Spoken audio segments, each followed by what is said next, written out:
I like strictly. You can make fun if you want to, but Memphis Bleak can go up. Go, it's nice. I don't He's know nice. who's making fun of He's nice. Memphis Bleak. You- Whoever's doing that. Listen, Dad. I He's don't nice. understand. He's nice. You can laugh all you want to, but So wait a minute. I don't No, understand who okay, like okay, Memphis Bleak. I don't okay. understand. So hold on. If niggas clown, wait a minute, dog. Wait a minute, dog. Wait a minute, niggas a clown Jay-Z and shit, right? You know what I'm saying? So you gonna say the nigga dope who get his lines from Jay-Z is tight? Who's getting what? What he got lines? his What lines from lines? Jay-Z. What are you talking about, man? This nigga was penning rhymes from Memphis Bleak, dog. What are you talking about? What What? lines Yes. are they? What lines are they? I mean, I'm yeah, tired of but I you mean, even but assuming T, that that, the niggas but gonna T, give me the line. but The nigga, but I'm just the nigga's first album, the yeah, nigga's he first finished. album is Name the fucking verse. He Don't do finished, that. but Don't do The that, Memphis verse of T. the song on the sounded album. better saying the lines than That's that. crazy. Hey, Now, we T, said T, Lil T, Wayne now, is hold dope. on, hold on. Now, T, don't do that. Hold You on. gonna root for the dude that rap like this. listen, listen, dog. Hey, yeah, you won't say it to his face. Hold on. What the who say? Hey, we said Lil Wayne is dope, but we all know Gilly was penning that. Look. Hold on. Say what the who say. I said, T, you gonna root for a dude that rap like this.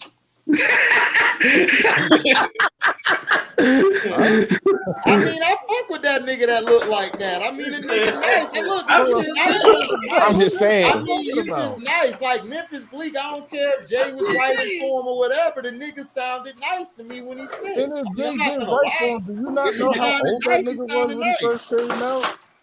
Like Memphis Bleak has his own bars. Jay just laid it out for him. The nigga's 17 at the time. Listen, Dad. Listen, Dad. Hey, No props over here, nigga. That guy, bitch, Dad. For that guy, bitch. Hey, Conway, please don't say this. I don't understand the argument here. I don't get it. I don't understand. Hey, we all said Lil Wayne is dope, right? But Gilly wrote his shit early on. I didn't say he was dope. I don't fuck with Wayne, so that's so LB. What do we fuck with Wayne? I just didn't fuck with I Wayne don't fuck with Wayne. What? You making Wayne old stuff? That nigga trash. I'm just saying that nigga ain't got no bars, Dad. Yeah,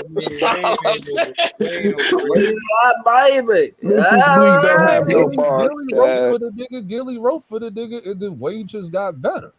That's all it is. I mean, he only wrote that one album before that was like Wayne wasn't that. I mean, he's a good hook, man. Like if I need him for a hook, I'll throw him on the track.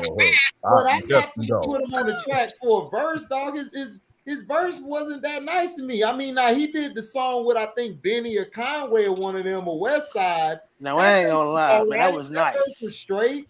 But I mean, I just don't hear enough consistency to me to say I'm gonna sit here and listen to a Wayne 16. I just don't. He overrated to me. Like because of that voice and his flow, he gets by on that bullshit he spit. That's just my He does. You're 100% right on that. He didn't get away with the bullshit. Like Wayne's trash to me. I'm sorry. Like even in Cash Money, I thought Drake was better than him. That's just me personally.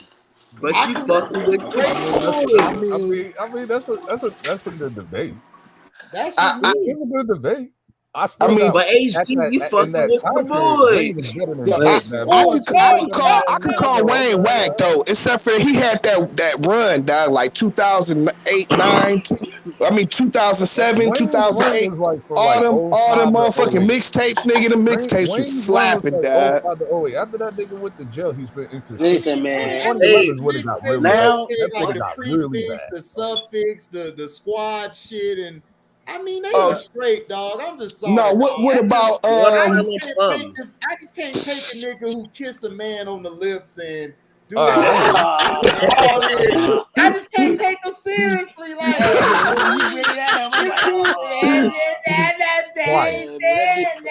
can't take it seriously. But I'm stunned like my daddy. arguing with a nigga like the other month about that shit. He talking about the shit wasn't real, it was Photoshop. Like, nigga, this is 2005. Shit was real as fuck. It didn't happen that twice shit was real. because it happened on Yeah, that shit was real. He did that shit on 106 and Park, my nigga. A lot of people. I can remember. No, hold on. A lot of people forgot the second time that happened. It was on Rap City and Big Ticket. Yeah, it was on Rap City. Yeah, Rap City, not 106, but Rap City. Yeah, Wayne popped up.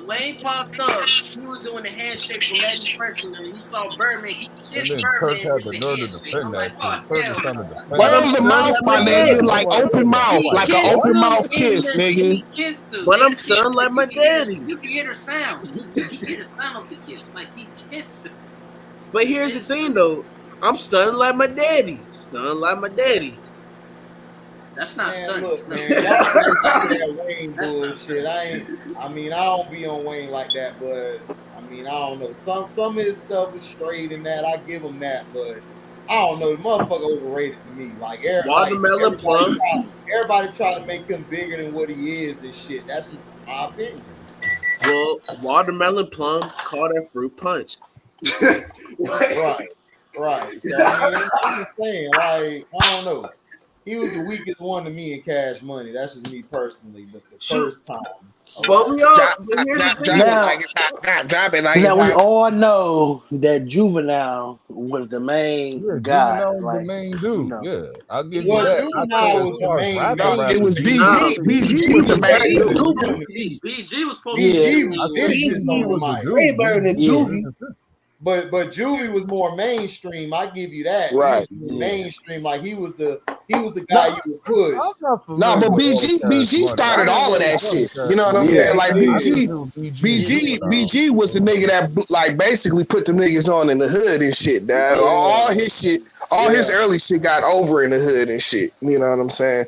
Now, like all that hot boy shit, all that shit is only possible because BG broke through the way he did and shit. You know, I'm not even a fan of BG. But yeah, that motherfucker went Cash Money is on. Turk at the Navy. Trash, man. Whoa, Turk Mark trash. Whoa. Turk trash. Turk trash. I have no opinion. I'm Team Gorilla. I don't really know who that nigga is like that. Nah, I gotta disagree on that. Turk was. When the nigga came out, I said, "Who the hell is Turk?" Like, cause my first impression was like, okay, he got out. He was talking shit about John Legend because John Legend said some shit about R. Kelly. He being better R. Kelly, some dumbass shit like that. Like I'm not really familiar with Turk like that. I just heard the name, and then other than that Vlad shit, I'm like, oh, I don't know. Yeah, that Vlad shit died. Like that kind of killed any kind of credibility he may have had and shit. Like Mafia, I was like, what is this? I'm like, well, LB and T, I guess we know who Young Buck new man is. Listen, Dad. Hold on. HD, that's different. Lil Wayne and them, they like kissing men. Young Buck like kissing men with dress like women. Right, okay. It doesn't matter. What's the difference, Dad? You still like kissing niggas, Dad. I can't shoot a nigga no bail, Dad, just because he likes to kiss straight up men and shit versus men dressed up and shit. Nah, TV. Now you know Turk would have had an issue with what you said. Listen, probably he like to play them games. He say, you know what I'm saying? I ain't never like you said. What you say? You said that's a mafia. Like mafia don't kiss each other like that. Nah, nigga, I don't. Yeah, nah, anybody did. Everybody was like, nigga, what the fuck are you talking about? The mafia and like some old school men would give you a kiss on the cheek as a sign of respect. They weren't kissing on the lips and slopping each other down. That's some women. Listen, it's not even a kiss. You like more brushing with the side of your face than a cheek, nigga. You know what I'm saying? Like, nigga, you might give the Don a kiss and shit, but the homies, you ain't cheek with them niggas. Hey, BG didn't play that shit. No. I disagree. No, strictly no. He did kiss them. He probably did. All the niggas probably BG did. kissed Birdman. They said they kissed. Yeah. And then He what's the said they name? And then kissed. what's So the you name? did- Tried so to you can delete that- co-sign that. you can Like delete a that couple one. weeks later, fucking the other nigga from New Orleans, Kevin Gates. I was like, all right. The only what's person going that on didn't here, kiss, the bro? only person that didn't kiss was Juvenile. That's it. Oh yeah, we know Juvie wasn't doing that shit. He wasn't playing with Kevin that. Gates tried to co-sign Yeah, I that can't shit see. with I the, can't I was see like, fucking yo, what? BG doing that shit I don't neither. see BG doing No, it. they I gotta said see no. that proof. Somebody no. They said they saw him and Bird kiss. Well, I gotta see that bitch prove. I gotta see it on the everything. Like I gotta see all of it, like the proof. Because I don't believe BG kissed that nigga He did at all. I mean, Man, BG with a pistol whip. nah. Pistol I whip, don't think he baby. would pistol whoop him, but he would have just mushed that nigga with the dead power. I mean now, yeah, but I'm talking about then too. I think he would have gave him the Desmond Howard. I don't know. Because back then they was kids. They was teenagers, except for Juvie. Like all three, BG. BG wasn't a kid like BG. At least was in his teens and shit. Yeah, now he was older. He was older. Yeah, he was older them. than Wayne. Kirk was still kids. They was Yeah, they was still kids. No, they was like around 1 year, 18, 17, 16. Nah, they was younger than that, bro. No, like Wayne and Tuck was, no, BG and Juvie were like in there like 19 or 20, like in that. Right. No, Wayne right. and them was in like 12 or 13 and shit. Yeah, Juvie was like the only. Juvie was like the only nigga in his 20s and shit. Hold on. Juvie was already in his 20s. Right.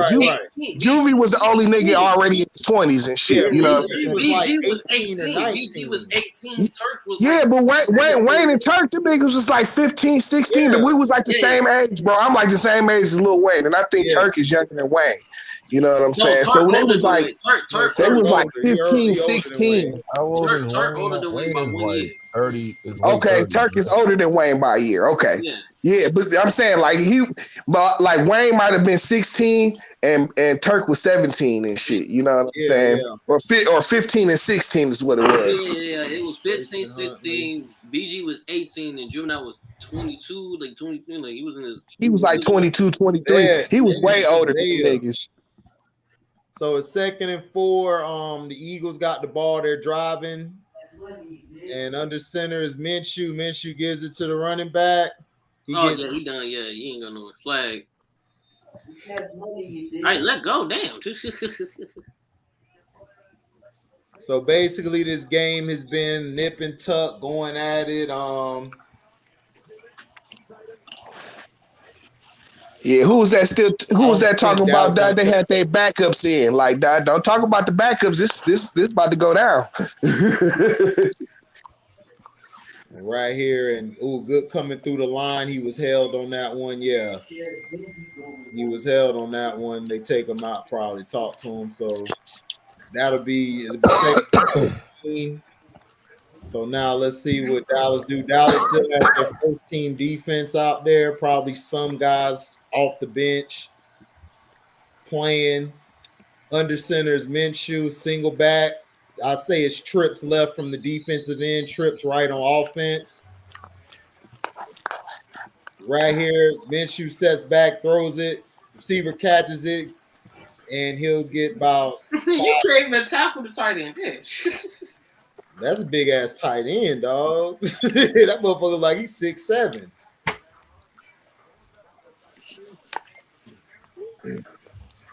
I don't give a damn about a man named Gilbert, dog. Like, I don't like it's like this. I'm not dissing Kwame either. It's like, dog, there's no disrespect, but I don't really care about all that shit. I really don't. Like, Me neither. I wouldn't grow up watching Kwame and them guys. Like Gilbert, to me, he had a good flash, and then he just fizzled out. Gilbert Arenas' run was like what, a good 6-year run, like 02. Hell no. Oh, Hell no. It was like 3. It was like 3. Stop, don't do It was that. 3 years. It was like 3 years, guys. I don't remember good 3 years. I don't remember 3 years. He I had a remember good 1 run. year. It's That just was the Yeah, whole I mean, honestly, dog, it was really probably about a good year. He had a No, good don't do that. year. Don't do that. Don't Did do I that. give him 3 no. years? He had a good year, I dog. can He remember. burst. Did Look, not I last like can that. remember. It Yes, was Yeah. one good. It was one good year. That was He 06 wasn't and like 07. top 06 and 5, 07. but he Yeah. was up there. He Because was at like the top time he 10 was an for like the all-star in last 06 couple years. 07 too. he was Nah, top man, you got to remember, LB, like Gilbert LB, what Arenas. you say? Top what? He was like a top 10. Hell no. Hell Hell no. Come no. on, Dad. Top Come 10 on. and what? Don't do that. Hell Don't do that. yeah. Don't do that to Gilbert, dog. No. LB, man, what is you doing?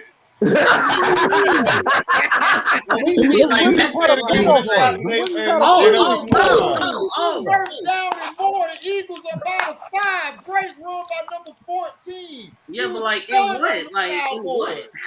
Listen, Arenas as was like soon a as hot he nigga. started to Arenas establish was a hot himself, nigga like he caught the 07, gun 08. charge. It's just the whole He Orlando wasn't a Magic top. He was not a top 10 went player in down. 07. That's all it was.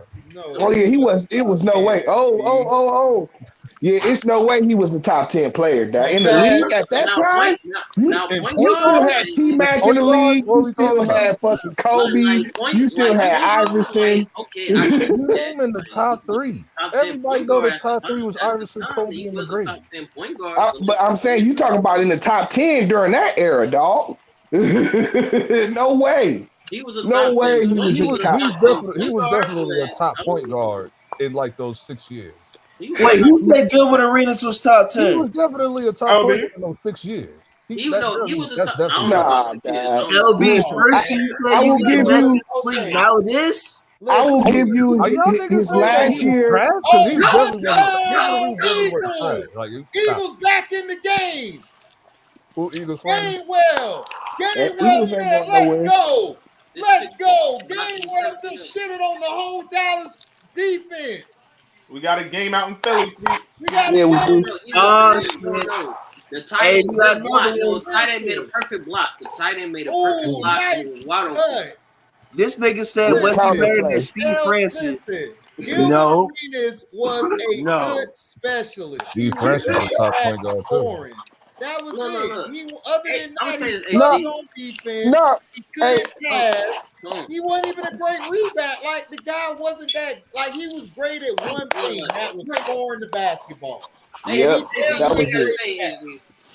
And he was I mean, it got the streaky Wizards at where that. they needed to be. I'm gonna say, That's all look, I'm LB. saying. All Gilbert did was score. That's it. Okay, all he was a score point guard. What's the problem? I don't All understand. he No, did He it's was not a streaky. problem. You But go he's not a top 10 player. Like a top 10 player to me is if you're great on defense and offense. I can't put you in a top 10 and you're only good at like one side of the ball. Like you're a specialist then.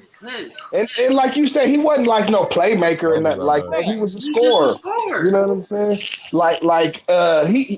No, you talking about you still got Tim Duncan who was in the league, Dirk. Like nigga, that nigga was not no top 10 player and shit.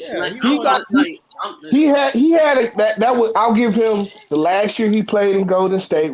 You know what I'm saying? In the first 2 years in Washington and shit. You know Yeah, what I'm like saying? I'll give like 2 years. Like he was like if you want to talk about specialists, yeah, he was one of the best specialists during that little span. But I'm talking players like you got everything. Like and he was great at what he did as far as scoring, but that was it. If he didn't have a good scoring game, you might as well put him on the bench because he wasn't gonna do shit on the other end. Remember, we was talking about this a little bit the other day. Remember them teams he had? He had fucking Karan Butler, Jashawn Stevenson, Brandon Hayward.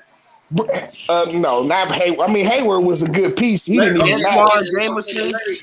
The Wizards had a squad around him. That's a fact. Yeah, he had a squad. Antoine Jameson, was he on that squad? Antoine Jameson was there. Antoine Jameson was nice. Yeah, that nigga back in the 2000s. Them niggas was in the playoffs like every year, though. Like almost. Them niggas. I know that one year he missed them free throws against the Cavs and shit. You know what I'm saying? And And then they like had Rip over there. Hey, what LeBron told him? You know this game is over, right? Hold on. But I say this: all he did was score. That's why he barely made it to the All-Star.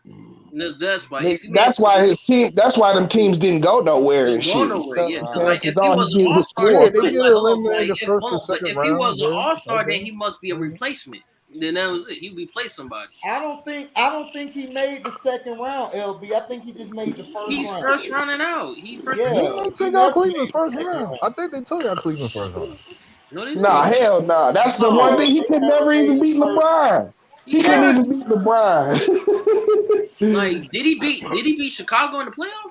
No. Listen, like I think, and HD said it the other night. You know what I'm saying? He was one of them first combo guards that came in and shit. Yeah, you know what I'm saying? was. Like him, Baron Davis, you know, Chauncey Billups and shit. You know what I'm saying? It's a bunch of those point guards and shit. You know what I'm saying? I mean, shooting guards that came in with point guard bodies and shit. You know what I'm saying?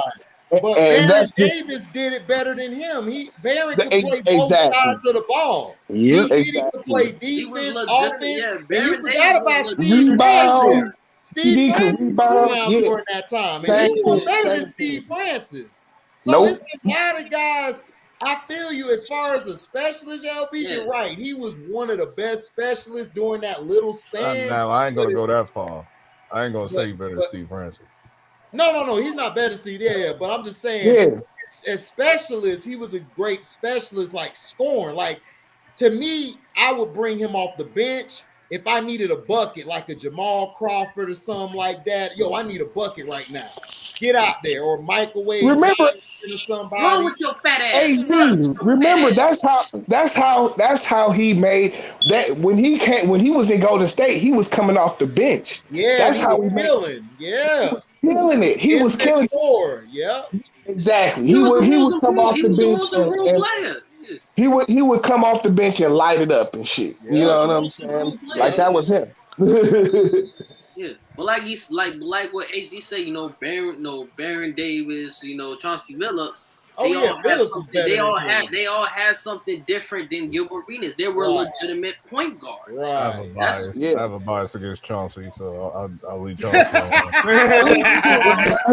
Listen, hate for Chauncey Billups. Why? Why, LB? Why? Because that nigga said he better than Iverson. I said, yo, this nigga's dumb. What are you talking about? He ain't even close. I understood what he was trying to say. Me too. I would have said he could have clinked it up. He could have clinked it up than Iverson. He's a better point guard. But Iverson's the better that nigga player. Like he was the best nigga on the fucking team. I'm like, nigga, Rick Hamilton was better than you. What are you talking about? I wouldn't say that. No, he wasn't better than no way was Rick better than Chauncey. Don't do that. What? He was better than Chauncey Billups. So now you gotta understand, Chauncey Billups, even at that time, Chauncey Billups and shit, was like top three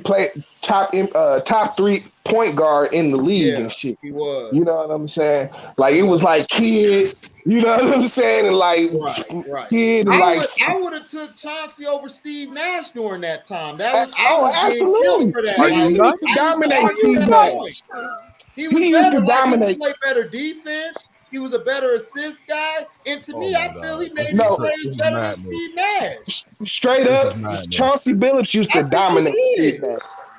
He used to dominate Steve Nash. The only point guard that was better than him was like Jason Kidd and like Tony Parker. Those are the only two guys I would take over Billups. But other than that, Billups was in the top 3 or 4 point guards of that era.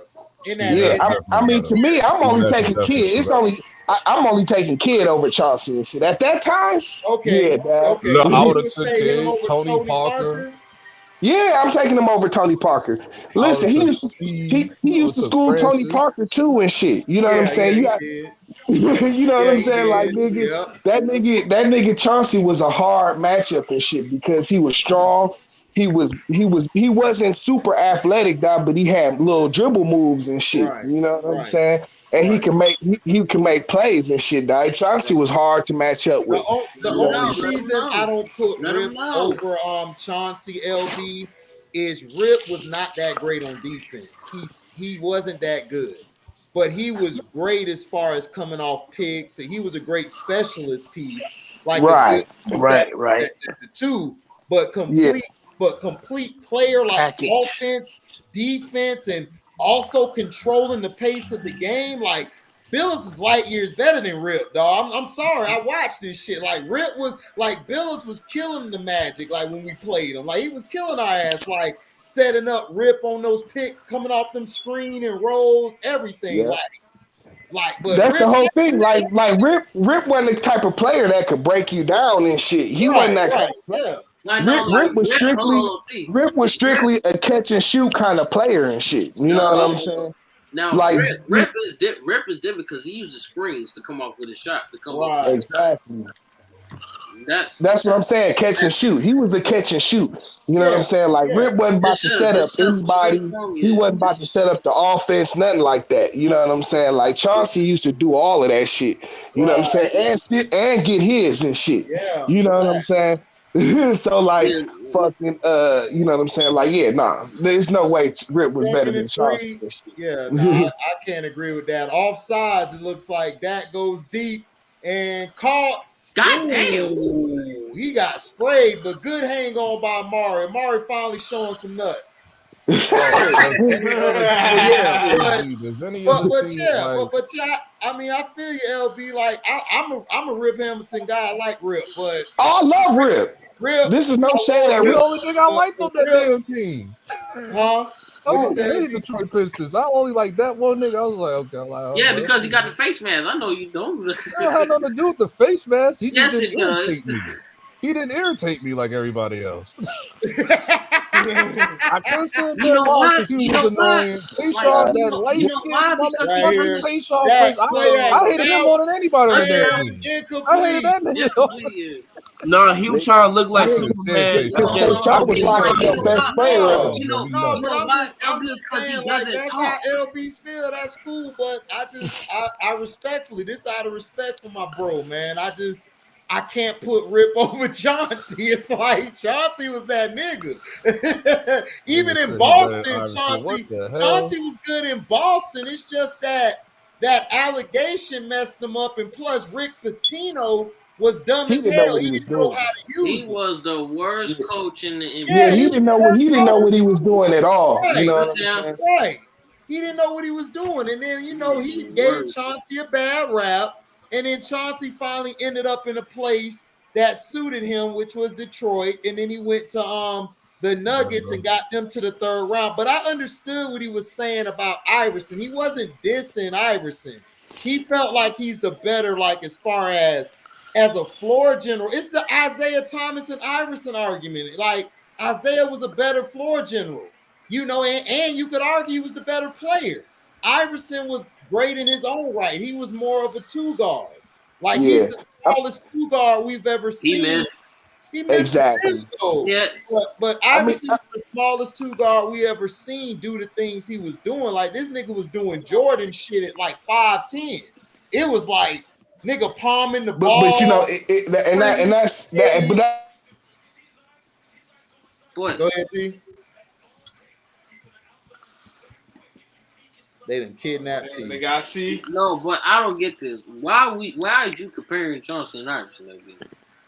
We all know the answer. Chauncey. I don't know why. He made that fucking argument. Yeah, Chauncey made the argument, but I understood what he was trying to say. He was trying to say, as far in his context, I feel him. But yes, as a floor general, Chauncey was better. But player-wise, superstar guy who I'm going to build my team around, if I got a bunch of bums on it, I'm taking Iverson all day. Iverson was the better player. Like it's not even close, but he was trying to make a case to be in the Hall of Fame, and because people overlook Chauncey a lot. So he just felt disrespected. He probably was on one that day. Yeah, they play good. They play different, He is a floor general. Yeah, because Chauncey. Iverson's the type of player that you give him the ball, you just let him go. Yeah, facts. Yeah, well, I mean, they're just different kind of players and shit. You know what I'm saying? Like, see, that's what I'm saying. Like, Chauncey Chauncey was Look at my so boys good. up on top. He was it was Larry Brown who kind of made him sit down and play the point guard and shit. You Right, know what I'm saying? Because like Chauncey Billups is a combo guard and shit. You know Yeah, what I'm saying? facts. The thing that separated him was his ability to learn the point guard position and play the point guard and Right. shit. You know what I'm saying? And like, I mean, and to his credit and shit, because that's Larry Brown could never get Iverson to play the point guard and shit. That was Right. always the bone of contention with them. Right. You Yeah. know what I'm saying? He put him there. And to be honest with you, you know what I'm saying? And you see, Denver was a better team when Chauncey got there. You know what I'm saying? Like when Iverson was there, they were like an okay team. Nigga, when Chauncey got there, you had to take him seriously and shit. You know what I'm saying? And that's what a good point guard will do for your team and shit. You know what I'm saying? And so that's what he's saying. That's what he's saying and shit. Like that's why it worked. shit. Like I said, that's why it worked for him and them, because at the time Iverson, you have Melo, you have the two players that play the same. And well, it's not that. It's not like they like play the same, and then you got Billups, a legitimate point guard that will give you the ball. That will give you the ball. Listen, no, this is why I say this was always like I love Iverson to death and shit, but in Denver he should have took the back seat and he should have let Melo. You know what I'm saying? He should have gave Melo he should have been the number one option and shit. You know what I'm saying? This is him and he should have been responsible for showing Melo how to, you know what I'm saying, how to play and shit. You know what I'm saying? Like fucking Iverson and shit. That's like my one knock on him. You know what I'm saying? That when he went to Denver and shit, you know what I'm saying? Like instead of stepping back, because like dog, if Iverson had decided he wanted to play point guard, now he could have been the greatest point guard ever. You know what I'm saying? To be honest, I agree. To be honest, I feel like I never understood why a nigga had him at the one anyway. I feel like he don't that will never work, because you got two players that you need to put the ball in their hands. So that would not work. To be honest, I feel like he shouldn't have went to Denver. For me, I feel like he shouldn't even went to Denver. I mean, it could. I think, like I said, I think it would have been better if he decided to play more of a point guard than just, you know what I'm saying, trying to. To me, I feel like he should not went to Denver. For me, because that would not work between him and Melo. It wouldn't. I mean, ultimately, SJ, you're right, because like even Iverson tell you, like I'm just not that guy and shit. Like, like I'm like oh, who said this? He was talking. This nigga's literally he's literally started every game he's ever played in basketball and shit. You know what I'm saying? Yeah, and so he is who he is and shit. You know what I'm saying? He wasn't about to change that shit. To me, that's why I said he should never went there, because that would not work. Because like you said, Iverson would not take that step. Is he the person that he would not take that back seat? You need Iverson to be your star player. You need Iverson to be your star player. But dog, think about Iverson being a point guard and shit. You know what I'm saying? He like was a point guard. Technically, he was a point guard in Philly. And then once Maurice Cheek was a coach, he wasn't though. Like I said, Eric Snow. Eric Snow was the point guard, but Aaron McKee. No, right. And when Eric Snow didn't play, Aaron McKee played the point guard. Aaron McKee was the point guard. Yeah, he was the point guard. When Eric Snow wasn't at the point guard, it was Aaron McKee and shit. Yeah, but Iverson ran the floor like he was the point guard. The nigga was doing Aaron McKee was the star himself. No, you gotta remember. Iverson, like this was. That's what I'm saying. Like in his first, the first years of Iverson, yes, he was at the point, and that's why him and Jerry Stackhouse got into it, because Iverson was a combo guard. He was playing the two as a point. When Larry Brown got there, he basically tried him at point, but him and Iverson were bumping heads. He wasn't running the plays. So what they did was move him to the two, and then they had a point guard. They brought in Eric Snow from Seattle. Exactly. Eric Snow would be the point, and then Aaron McKee would come in and be the point. Iverson never ran point. Until and then when Maurice Cheese got there and they drafted Iggy, he went back to point. He went to the point, right, with Iggy there. Yes. But Iggy was running a lot of the point. No, he was still at the 2. He was still he was at point. He was playing point guard. He was playing point guard. He was, but they changed it up because they realized Iggy could run, he could move the ball better. Exactly. Iggy became the point guard. Iggy became the point guard. You know what I'm saying? Like that's what I'm saying. Like even it was so funny how because Iverson always wanted to play the point guard, and so when he actually got a chance to move back to the point guard, like you say, once Larry Brown left and shit, you know what I'm saying? He realized, I'm more effective at 2 guard. You know what I'm saying? Right. Even though that was his big bone of contention and shit. You know what I'm saying? Like, I want to play. But to be a point guard, you got to be able to sacrifice something. Exactly. You know what I'm saying? And that's never been Iverson, like the sacrifice and stuff. And you know what I'm saying? Like, because remember, like, Kobe's first 3 years, like his years, like when they won the championship, Kobe had to run the point. So that's why, like, they moved him to the point. Kobe sacrificed all that big scoring to help the team get better, because that's what they were trying to tell him. They was like, Kobe, like, you could run it, because Kobe knew how to run plays. He knew how to catch on fast and set picks and screens and things. And then when Phil and them left, that's when Kobe became like the natural, like, 2, like, I'm gonna just jack up all these shots. But Iverson, he already had the green light and shit, so he never had to learn that, like, to learn the sacrifice and shit. Nobody ever told him, because everywhere he's been the guy to do it. It's like Michael Jordan, like when they moved him to point guard, it was effective. But Michael never could be a point guard. He don't know how to sacrifice. He don't know how to say, I'm gonna stop doing this and doing that. Yeah, Dean Smith wasn't having that shit. Like, bro, you are a 2. You know what I'm saying? That him playing point guard, and that was more his idea, and more his idea for Doug Collins. And Doug Collins was like, "Oh, you're incredible. You can do whatever you want." You know what I'm saying? That wasn't necessarily the smart thing to do and shit. You know what I'm saying? Because your point guard is supposed to set up the floor and shit, and maintain the flow of the offense and shit. You know what I'm saying? Like, and that's not what Jordan was. Jordan wanted the offense to move at his tempo and shit. You know what I'm saying? But it's like, you Michael Jordan, you flying all over everywhere and shit. You know what I'm saying? Like, nah, nigga. You know what I'm saying? But with Iverson and shit, it's the same kind of thing. But like you say, he ain't never had to, at UNC, he was the man. You know what I'm saying? At Georgetown, he was the man.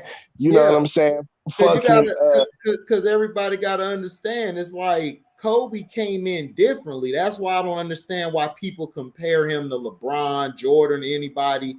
Kobe came in on the bench. He had to learn, like, he came to a championship team. So he had to learn how to sacrifice. There was plenty times Kobe could have went off for 40. He was at that level, but it's like he knew that Shaq needed the ball at certain times of the game. So he learned how to sacrifice at an early age. He knew how to do that. So when Pau Gasol came to the team, it was okay for him. He knew, okay, I got to sacrifice because I'm dropping all these points, but we're not winning shit. We're not winning. Yeah. So he realized that. Mike really didn't sacrifice. The Pistons just really got banged up, old, and injured. And then it really wasn't nobody else at that time that could stop them. The Knicks weren't in prominence yet. So, but Mike had to learn that shit too. You know what I'm saying? Because it was like he would have all these points, nigga, and he just be, by the fourth quarter, he'd be beat up with nothing left in the tank and shit. You know what I'm saying? Yep. And when that was supposed to be his time, that was supposed to be money time and shit. You know what I'm saying? But he spent so much energy in the first 3 quarters and shit. You know what I'm saying? Like, he wouldn't have, so he had to learn how to trust his teammates and shit, and even trust them in the fourth quarter and shit. Hey, hold on, T. Dak 16 for 21, 240 yards, 4 TDs, no picks, led a drive before the end of the first half, got a touchdown, made some key throws. Like we said, this isn't really the number one, but like the first stringers or second stringers. So, but Dak he's passed Tony Romo most touchdowns in a single season. So, and he's more efficient with it than Romo was. So go ahead, T. My bad. That was basically it, though. You know what I'm saying? Like shit. You know what I'm saying? Mike had to like dog, and that's where you never saw. That's why Iverson didn't win more and shit. You know what I'm saying? Because he never learned. He never wanted to sacrifice his game and shit. And Denver was where he should have done it and shit. Because nigga Melo could have he had the talent. He stepped right in and shit, dog. You know what I'm saying? So I mean, I guess rounding this all back to the point of what Chauncey Billups was saying, I wouldn't have said it. You know what I'm saying? But like I say, you know what I'm saying? Look at Denver when they had Iverson versus when they had Chauncey and shit. They were way more successful. They were way better team and shit. You know what I'm saying? Because they had a better point guard and shit. You know what I'm saying? Right. No, you're right. Because you're right. It showed in the Lakers series when the Lakers played them. And then Kobe just said, fuck this. I'm finna end this series. Y'all getting on my nerves. As he so often does. That game 6? Oh my gosh, dog. That nigga Kobe went. Kobe was on some shit. That's what people forget. That game 6. They talk about the game. No, game 6, he was just hitting from everywhere. I'm like, what is this nigga doing? And he was just looking, need no pick, move. Well, I said that I wouldn't agree with Teague about it. I said he wouldn't. I said he couldn't because like I put you just like AI was the second option of that team, but he had no. He was the first option still. No, he was the second. No. He was the second option. No, not with Melo. No, Melo was our. Melo I mean, he was still. Iverson was still leading the league in scoring and shit. You know what I'm saying? But in that team, that was Melo team. Even AI even said it himself, like that was Melo team. But I'm saying, team. So to me, he was the second option. He had to facilitate his own shots, and because Melo will make the offense stagnate, not putting the ball on the floor all the times. It made it hard for other players to get good looks. To keep comparing, at the time, Melo was 27 on the team full of sharp shooters, posting up players to a guy person who was 31 at the time, who was 5'10" on the team. Melo showing play style and like better shoes is in the best shoes between Carmelo and JR, not literally skill as head coach as like in. JR was the in between player, but like you gotta, know who they remind me of, what it reminds me of. Just like apple and orange. I'm gonna tell you how they used to play and shit, dog. They'll remind you of the motherfucking Portland Trailblazers. It's like Iverson and Melo was like Dame and CJ and shit. And like they would take turns. They would take turns like fucking just one-on-one and shit. You know what I'm saying? Like they would just like nigga Melo would get his shots, you know what I'm saying? Like 3-4 shots in a row. Then they let Iverson get 3-4 shots in a row and control the offense and shit. You know what I'm saying? Like that's just kind of how they were and shit. You know what I'm saying?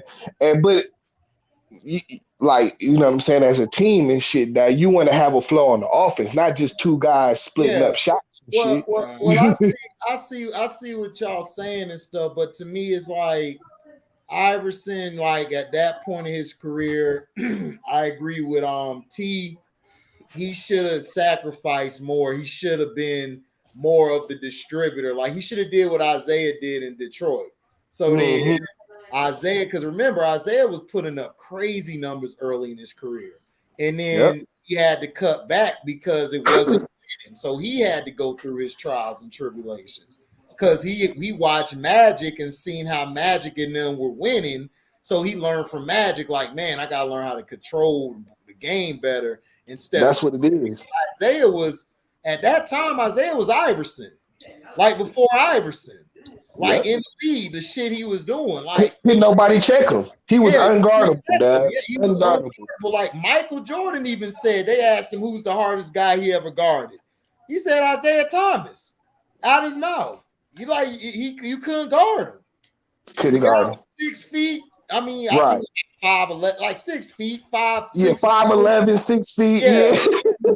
Yeah. I was killing. So to me, Iverson at that point, he still could have got about 20, 21 a game, but he would have had more assists. I think if he'd had more assists, more making the extra pass, moving the ball, they would have been 5. They had flashes of it during the year. It's just it wasn't consistent enough and stuff. I mean, if there were just more solid teams, and this was in the West too. It was just more solid teams and shit, dog. You know what I'm saying? Yeah. And like I say, like it's like Dame and CJ. They like that's how that like when you watch them and shit, dog. That's what you see. You see Iverson taking his shots, and then you see Melo taking his shots. You don't see no flow in the offense and shit. You know what I'm saying? Right. Like, but when Chauncey got there, their offense had a flow and shit. You know what I'm saying? Them niggas who they would work inside out to Nene. They would let Melo would hit the post and shit. You know what I'm saying? Like, dog, they played a good brand of basketball until, like you say, HD, and Kobe was just like, look, nigga, I've had enough. He did. Kobe got mad, dog. Like, I was like, this nigga, that's what I said. That nigga cold. No, he cold. Nigga, remember Fisher had to bail him out the one game and shit. They was almost down 3-1 in that series. Yeah, you know what I'm saying? Yeah. Hit that shot and shit tied the series up. You know what I'm saying? Like Denver, they wasn't playing and shit. No, they weren't. That team was solid, dog. That team was better than the Lakers. They might have been better than the Lakers, dad. Oh, because they had a bench. They had a bench too. They had like a Flalo coming off the bench. They had a bunch of niggas coming off the bench. I think they had Brewer coming off the bench. Corey Brewer, yes, nigga. You know what I'm saying? Or Ronnie Brewer, that team was vicious, dog. Yeah. They had one nut. They had one nut Nene. Nigga, Nene was a beast then and shit. You know what I'm saying? That's what Nene was all around killing. Yeah, that he was like Nene Hilario. He wasn't even just Nene and shit. Right.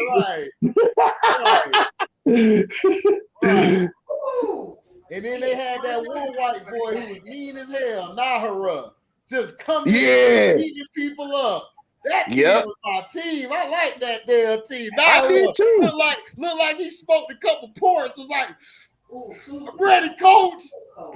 Put me in, coach. Put me in. Let me.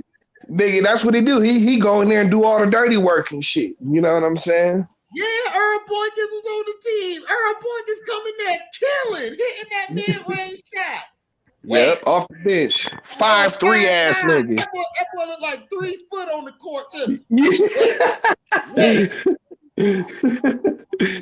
for real though. Yeah, they had Birdman on that. That team, J.R.G. and Marcus Camby. That's what I'm trying to tell these LeBron fans today. Kobe played against way harder competition. Yeah.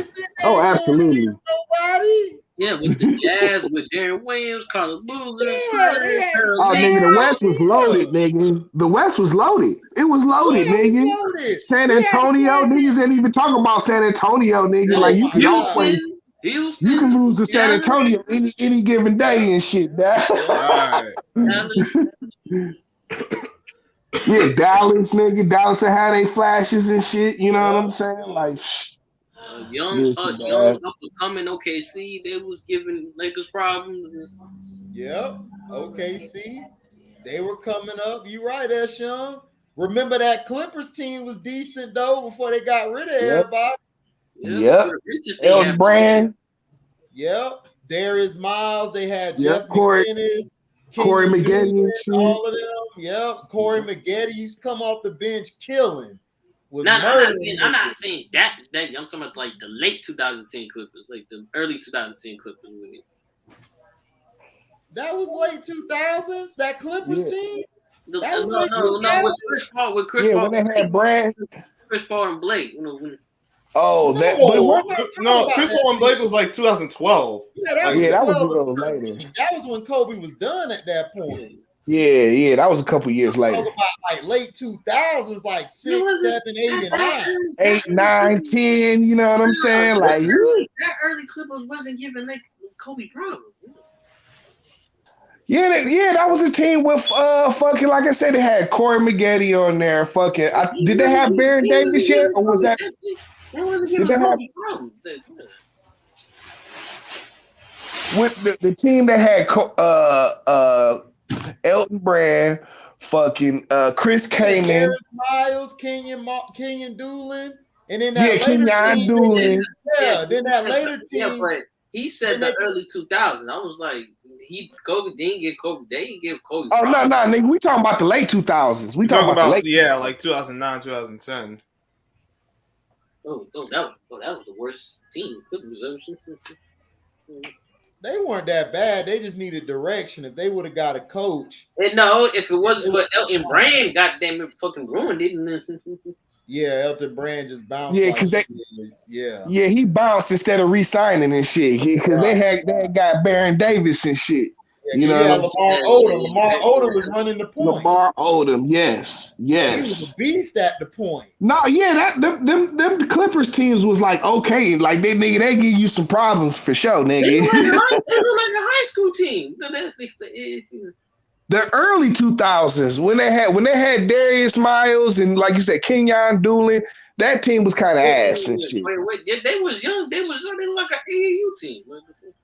Yeah, but when we talking about later though, that 2008, like in 2000, late 2000s. They had Sean Livingston and Sam before he fucked himself before up. his injury. I remember it was Sean Livingston, Sam Cassell. That team was vicious. That team was super vicious, nigga. Yeah, that nigga was listen, dog. Sean Livingston was about to come into. He was coming into his own and shit right when he fucked himself. I remember that. He was. I remember that. It was Elton, Sean, Sam Cassell. Damn, who was on that trip? Yeah, nigga, but that's what we saying though. Them niggas was handling business a little bit. And had Sean Livingston not got hurt, that we'd have probably been talking different. I remember the 05 Clippers. It was 05-06 because they was in the playoffs. 05-06. Nigga, you still had Seattle out there and shit. You know what I'm saying? Like Reggie. That's all I remember. But I just remember the 05 with Chris Kaman, Elton Brand, Mobley, Cutter Mobley, Cuddy. Yeah, that was it. Oh yeah, Cuddy. Yeah, that's when Sean Livingston had the cornrows. Hell yeah, Nick. That nigga was a beast. He was like 6'9" or something out there killing him. Listen, now he got hurt. He got hurt right before while he was coming into his own, he got hurt, dog. You know what I'm saying? He was just starting to roll and shit, dog. Like for real. Sean Livingston was about to be a problem. Hell yeah, he was gonna be a problem, dog. The speed he had at that size, like, I mean, shit, dog. He was the same size as Lonzo, but better though. And he could play the point, dog. Yeah. And that's what made him so dangerous and shit, dog, because he was a hell of a playmaker and shit. Yep. You know what I'm saying? Hell of a playmaker. Only thing he really had to work on was his shooting and shit. You know what I'm saying? It was tough in the West. You know, they had no he had everything else, dog. He had everything else. The Hornets not in the West injury. Yeah, that nigga, man, he fucked this shit up. The Hornets were in the West. New Orleans Hornets. Chris Paul and that. No, Charlotte. Nigga, that Chris Paul. New Orleans. They were the New Orleans Hornets. Yeah, with him, it was Chris Paul, Marcus Thornton, David West, Tyson Chandler. Them niggas is giving niggas the big nigga, dog. This nigga David West. This nigga was giving Tim Duncan the business. Hey, T, you're missing one person. But I didn't say. I said Charlotte when it was Barron, Wesley, Mashburn, PJ Brown, Oh, my nigga, Monster Mash, nigga. Yeah, that was early 2000s. Yeah, But wasn't Eastern Conference. Yeah. I was talking about that. I was What you say, Chris? At least the time.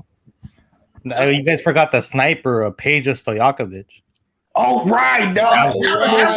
But Chris, that was New Orleans. That wasn't Charlotte. Listen, dog. It's been like two niggas I seen like literally gave Tim Duncan the flux and shit, dog. Like where he was just like, nigga, fuck these young niggas and shit. One was that nigga Zebo. That nigga Zebo used to get that nigga the business and shit, dog. And then that nigga David West. He didn't want them problems. David West used to frustrate that nigga, dog.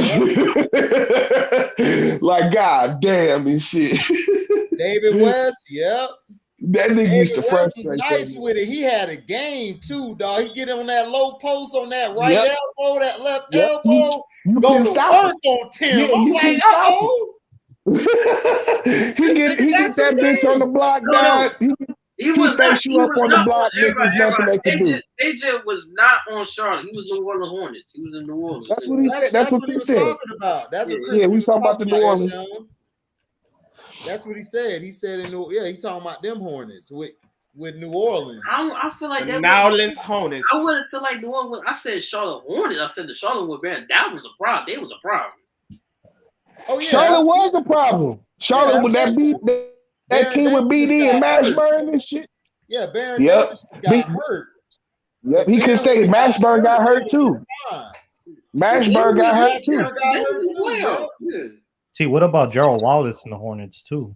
Right. That's the Bobcats, Gerald. Yeah, he's in Charlotte Bobcats because he said.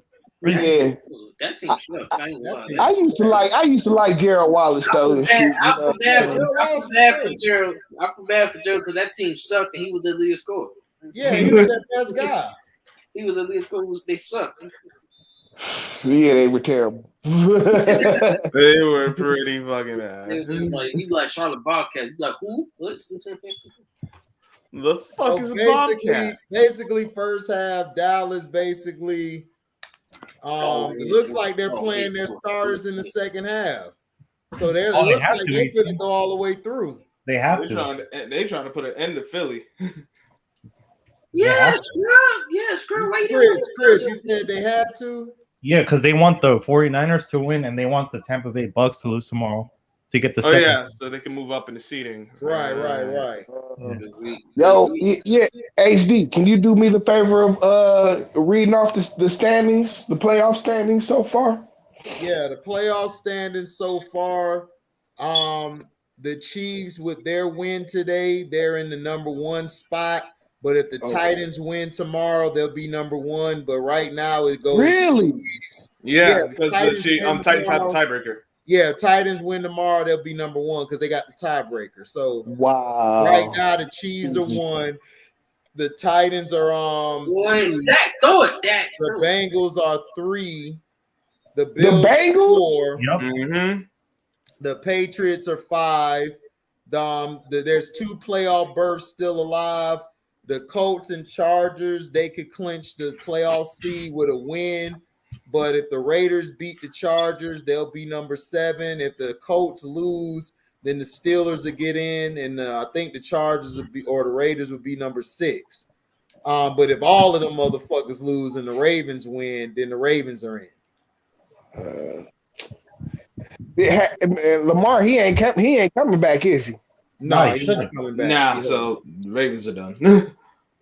So in the NFC, the Packers are 1, Rams are 2, the Bucks are 3, Cowboys 4, Cardinals 5, Eagles 7.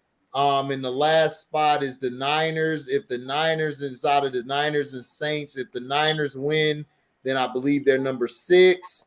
And Eagles are 7, but if the Niners lose, then the Eagles will be 6, and then the Saints will be 7 if they win.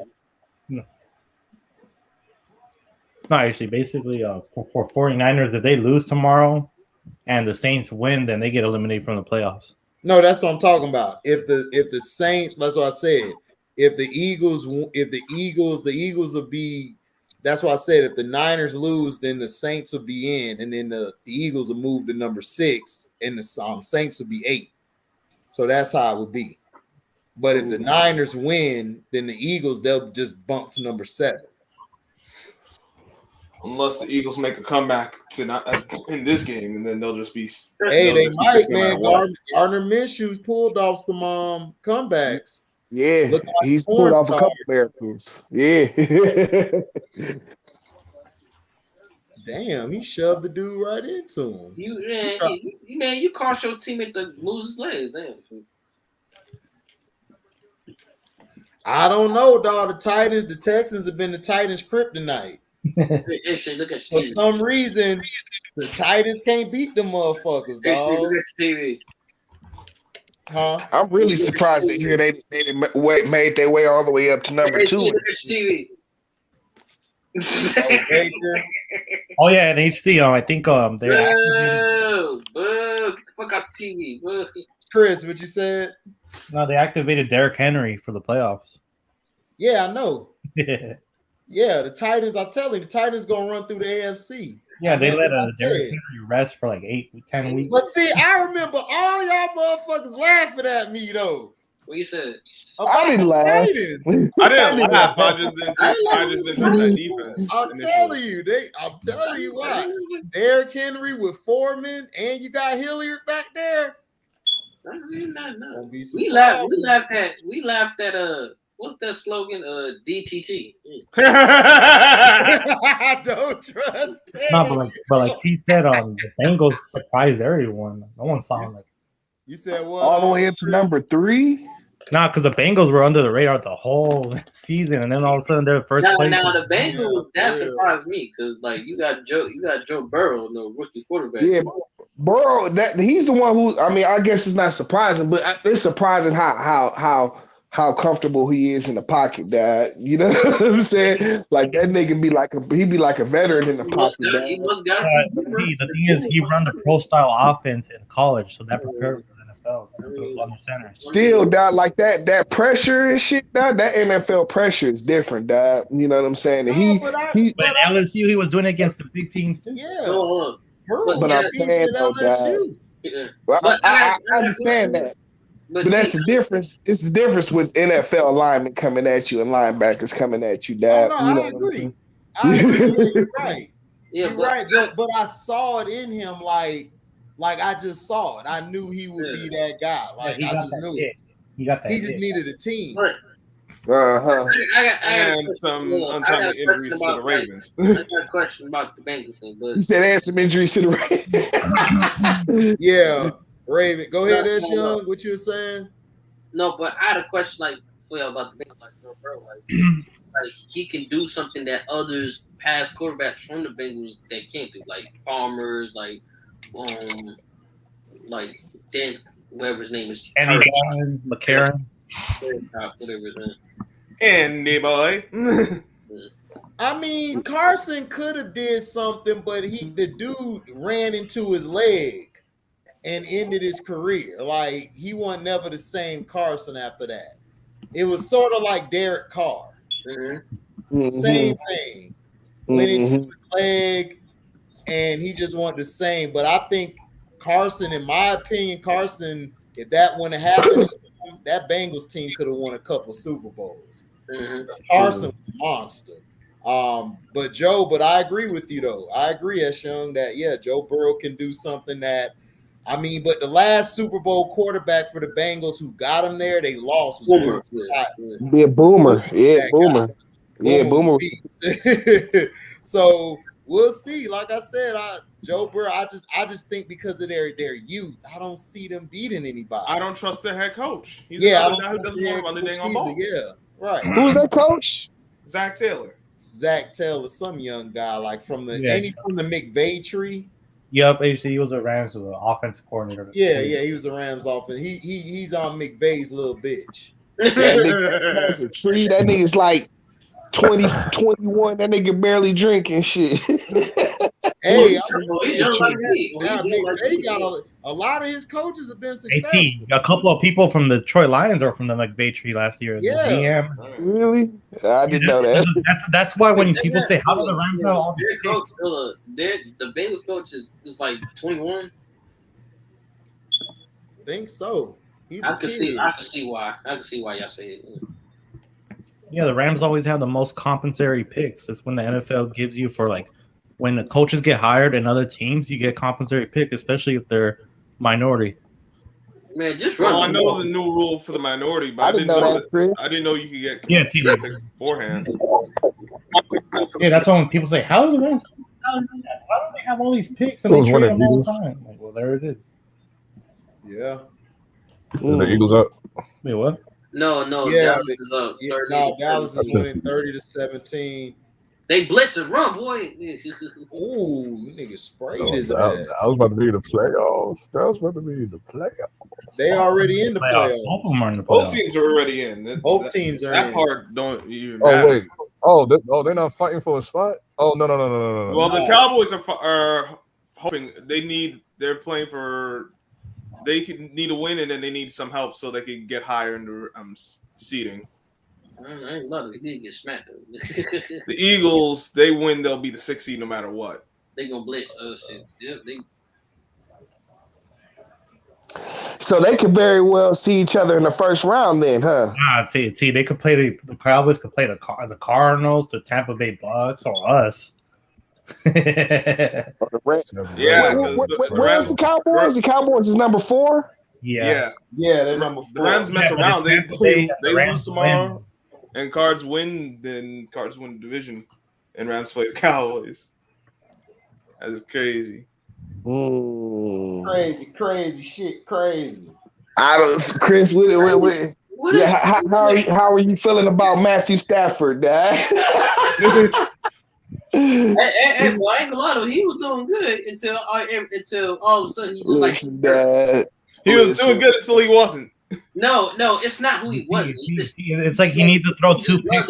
No, hold on. I was just about to say that nigga been throwing so many picks, bro.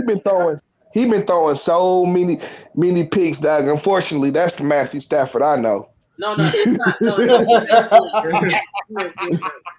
Unfortunately for you, the true Matthew Stafford.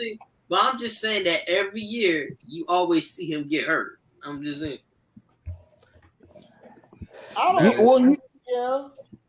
He's had his injuries and shit. He's got an injury this year. He just playing through it. No, people was getting mad. People started getting mad because he always get hurt. Like, man, he always get fucking hurt. He wasting our money. He's got like these bad bones in his back and shit. You know what I'm saying? Like them shits is never gonna heal. You know what I'm saying? So he always gonna be injured and shit. I mean, like they said, what if it's good? Like. He only had one good year. No, actually, was the Browns. When you remember, listen. Matt Stafford is the same way he been at Georgia. Like when he has the least pressure, he plays probably the greatest ever. But when it's a pressure game, the motherfucker choke. Dog, he just do. To be honest, since Georgia. To be honest, I don't remember him playing in Georgia. I just remember AJ Green. That's it. No, he played at Georgia. It was him, no Sean Moreno. It was Massaquoi. That team should have won. They should have won the title that year. But I remember him playing. He choked. Yeah, he choked. He choked. Like he had a good team like around him. He choked. I think he got hurt or something, and then that's when David Green came in, or exactly. One of them came in. David Green, I think, came in because Stafford got hurt. Because I remember him. And then David Green came in and they were balling, and then they just lost at the end of the year because that's Georgia. He said it. He said he got hurt. Exactly. He always get hurt. Yeah. Ain't no question about it. It ain't a matter of if, it's a matter of when. Hey, T, that motherfucker Sterling is rude. Listen, I didn't know, but I'd say as young as Detroit fans. I'm gonna get to this. Like,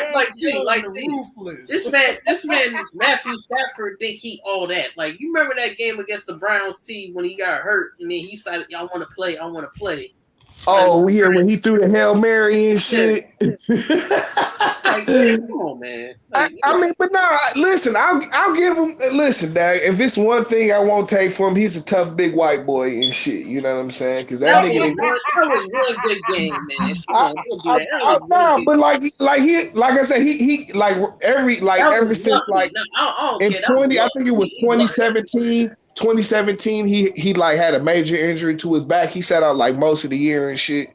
You know what I'm saying? But like he's always got that injury. Like he got like some bad bones in his back. Ain't no fixing that. With that injury, he wanted to play. Like the team had to force him not to play. Yeah, exactly. So you know what I'm saying. That's one thing I can't take away from him. Shit, he got hurt in the first preseason week. Touchdown. This year? For the flag. He ain't shit. A flag. Don't worry. But you can't drop that though. It's a flag. You can't drop that at all. Yeah, you tried. You cut right now. Like, now you done. Go home. Yeah, they kind of got Minshew out here looking bad and shit because they dropping his passes and shit. Man, Minshew is bad. He been playing terrible the whole game, but his receivers got to catch. Yeah, they dropping his passes. I done seen like at least about 6 balls go right through the receiver's hands and shit. You know what I'm saying? Good. Oh man, Jerry Jones gave the call. They don't call that shit. Like, you know what you got to do, right, Ref? How do you drop that? How do you drop that? That's like right in the bread basket. You know what I'm saying? You trash, bro. Who is that? Someone who ain't gonna be on the team after this year. Yeah, man, Arco, is that his name? Nigga, he's trash. Oh, he done. Another flag. Oh, great. It's becoming flag. What the flag on? Oh, man. I don't know, man. This shit is terrible.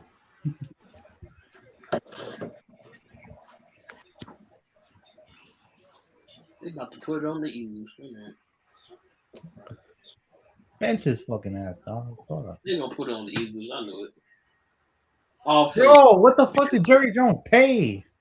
What the hell he paid?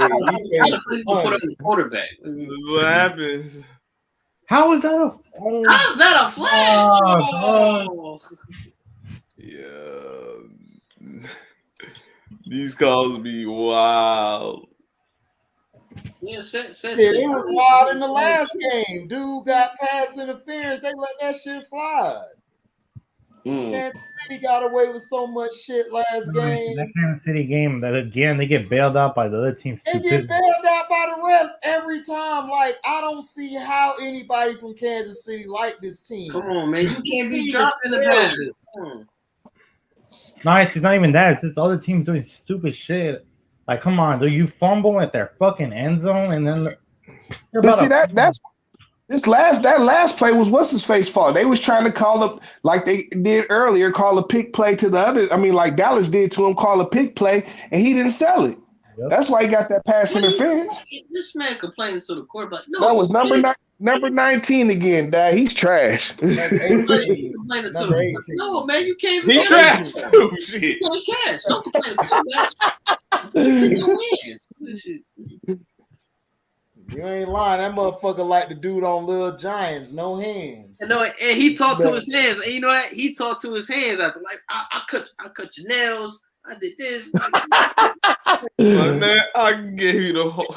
That don't mean shit. You still gotta catch that hoe. Apparently, catching's too hard for DBs. Yeah, it is. That's why it's cold outside. It's cold. That's why they DBs. It's cold outside. Well, then don't get it. Pick a different career. They know what tell you pick this life. Oh what? So what? You better catch it with gloves on it. No gloves on it. Nigga had gloves on. He just trash, man. It's too low. Like, man, you caught. Man, it was in your hands. If he's bugging me out when these guys be like, how it hit your hands and you drop it still? What we do that at? Yeah, like My man had it right in the bread basket and he dropped that shit. That shit went right through his whole body and shit like he was invisible. Like we was playing Madden. Dog.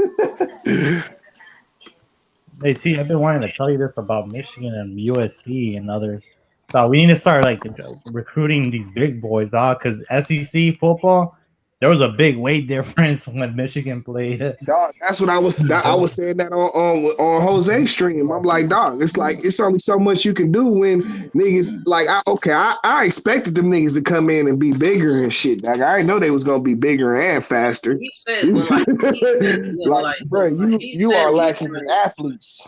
He said recruiting, but like I told this thing all the time. I said Michigan at the time, like back like in like the 90s and the early 2000s, Michigan used to have all the good players when they recruited. Yeah. That's always been the Michigan has never had a problem recruiting.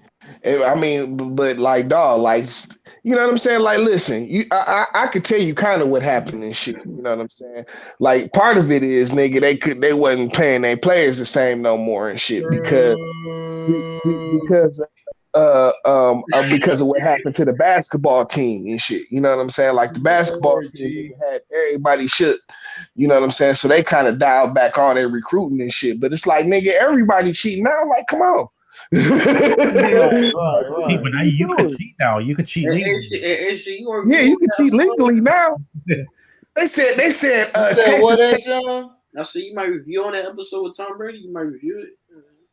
Nigga, they said Texas Tech. That shit. I ain't on Brady dick like that. Listen, they said Texas Tech spent $30 million on this class and shit. I agree. $30 million. These Texas teams have that money. They got the money though. I'm just saying though, nigga, they got the #1 recruiting class and shit. You know what I'm saying? $30 million, dog. Is what they gave to the players this year, nigga. This is what they gave to this somebody hurt. Oh god. The fumble. Nigga, that's ridiculous, dog. Nigga, nigga, that is the salary cap for a bunch of NFL franchises and shit. At least half of it. But my thing is, does it affect tuition? Because now these kids that are attending school are like, wait, I gotta pay how much more now? Oh, but see, this is all booster money and shit. It's alumni, right? It's alumni. Yeah, this is not like fucking this is not going to the university and shit, dog. Like, nigga, this shit is paid for off the books. You know what I'm saying? Through some faceless corporation and shit. Nah, but they use it as deductions for their taxes too, though. I'm sure it's only so much they can still do. You know, the university itself still can't pay players and shit. No. You know what I'm saying? But they just set up these companies that can pay these players and shit. Yeah, they can be like the middleman. Like, yeah. You know what I'm saying? They're setting up all these nonprofit organizations and shit, and that's how they paying the players and shit. I saw something funny when I saw Alabama practice and like the players entering the practice and they're all pulling up in like brand new Escalade and Mercedes. It's over. As 18-year-old kids. They spent $30 million, nigga, at Texas Tech, dog. So you know these players got like $300,000 and up. You know what I'm saying? Like, shit, it ain't a game out here. Horrible, man, bro. How does the panel feel about ABC? You mean all bum? What, AB? All bum? AB was right, but AB handled the situation like AB does. HD, but also Bruce Arians is also. Yeah, but like the Tom Brady situation. No, Bruce Arians is a bitch. He should have been fired. I would have fired him Monday. I'd have got rid of his bitch ass. Bruce Arians does this everywhere he goes. Everywhere he goes, he beef with somebody. It's like he's like Todd Haley. That's why Todd Haley don't coach no more. Because these motherfuckers is finna beat his ass on the sideline. Like, you so stupid. You can't control your emotions and shit, dog. You know what I'm saying? As to where you head coach. As to where you're gonna lie You know what I'm saying? Like tell a big bold face lock. Then you got the whole franchise looking bad, bro. Look. Whole franchise. I agree with the Bruce thing, but the Tom Brady thing, it's like this. Don't bite the hand that feeds you. I'll put it like that because that man took you in his house. But see, he don't know where it's coming from. That's why he reacted like that. You know what I'm saying? Because it's not like where it comes from. Is that man gave you praise in that press conference? He knew. But here's the thing: he's there because of Tom Brady. So why you didn't keep them niggas? Why you didn't make this nigga understand about my fucked up ankle? You know what I'm saying? Like, so he understand it, huh? Brady understand? Brady understand what AB was going through. No, but he didn't make the coach understand that. He didn't make the franchise understand that. Yeah. No, but all AB had to do was sit his ass down. Yeah, That's facts. That's all he had to do. Like everybody's making this harder than what it is. He should not have walked off the field. I'm sorry. Sit your ass down or go to the trainer and have them take you into the fucking locker room. They could have drove him there. They could have drove him over there. Bruce Arians don't run shit. Even if he says you're gone, you're not gone. He's not the GM. That's not Belichick. If Belichick said it, then I'd be like, yeah, nigga, you gone. You might as well just go in the locker room. Because he the GM. That was my problem. And also the problem was that you dissing Tom, and then next you know you dissing, next you know you doing a rap video. You doing a rap video. Yeah, like why are you dissing Tom Brady? Brady didn't have shit to do with your situation. The person who was at fault was bitch ass. That's Bruce Arians. Bitch ass. It was his. We was rooting for you. It was his. Tom Brady on the field trying to win a game. He ain't got time to go over there and rub your hand or grab your hand. This nigga trying to win the damn game. Because they ain't got nobody. If Tom Brady go sit on the bench, they ain't got nobody to win the game. Bruce Arians, dumb ass, never liked it Antonio Brown since Pittsburgh. He had him up there in Pittsburgh. He did not like AB. He voiced it in the media. He didn't like him. Tom Brady said, I'm still bringing him on. Fuck you, Bruce. Bruce don't have no say. Bruce got mad and shit. He didn't even do what a coach supposed to do. A coach always talks to the medical staff. If a player's hurt, you have to talk to your medical staff because you got to figure out who you're going to put in the game. They were low at receiver already, so Bruce let his emotions get out of hand like he always does, but he gets away with it because he's white. He's done this everywhere. He's been fired everywhere he's been. Because the motherfucker can't control his emotions. Then you cuss out a motherfucker whose emotions are just as bad as yours, and he just snapped. Said, fuck you, I'm gone. So this has nothing to do with Brady. This is all on that bitch ass nigga and the Bucks organization for poorly handling it. Yeah. That's their fault. Yeah. All they had to do was bring AB into the office, talk to him, and then sit Bruce Arians down and tell him, why the fuck would you say that? First of all, I'd have fired you. If I was the president of the organization, he'd have got fired. I'd have paid him his money, you're gone. Because you don't do that type of shit. That's unorthodox, and that is detrimental to your franchise. Who the hell going to come to your franchise now after the way you treated this man? Exactly.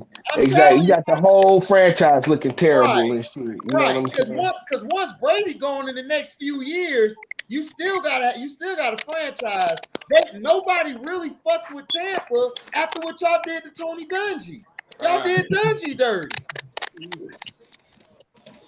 So you got a reputation for the mismanagement. Yeah. Right.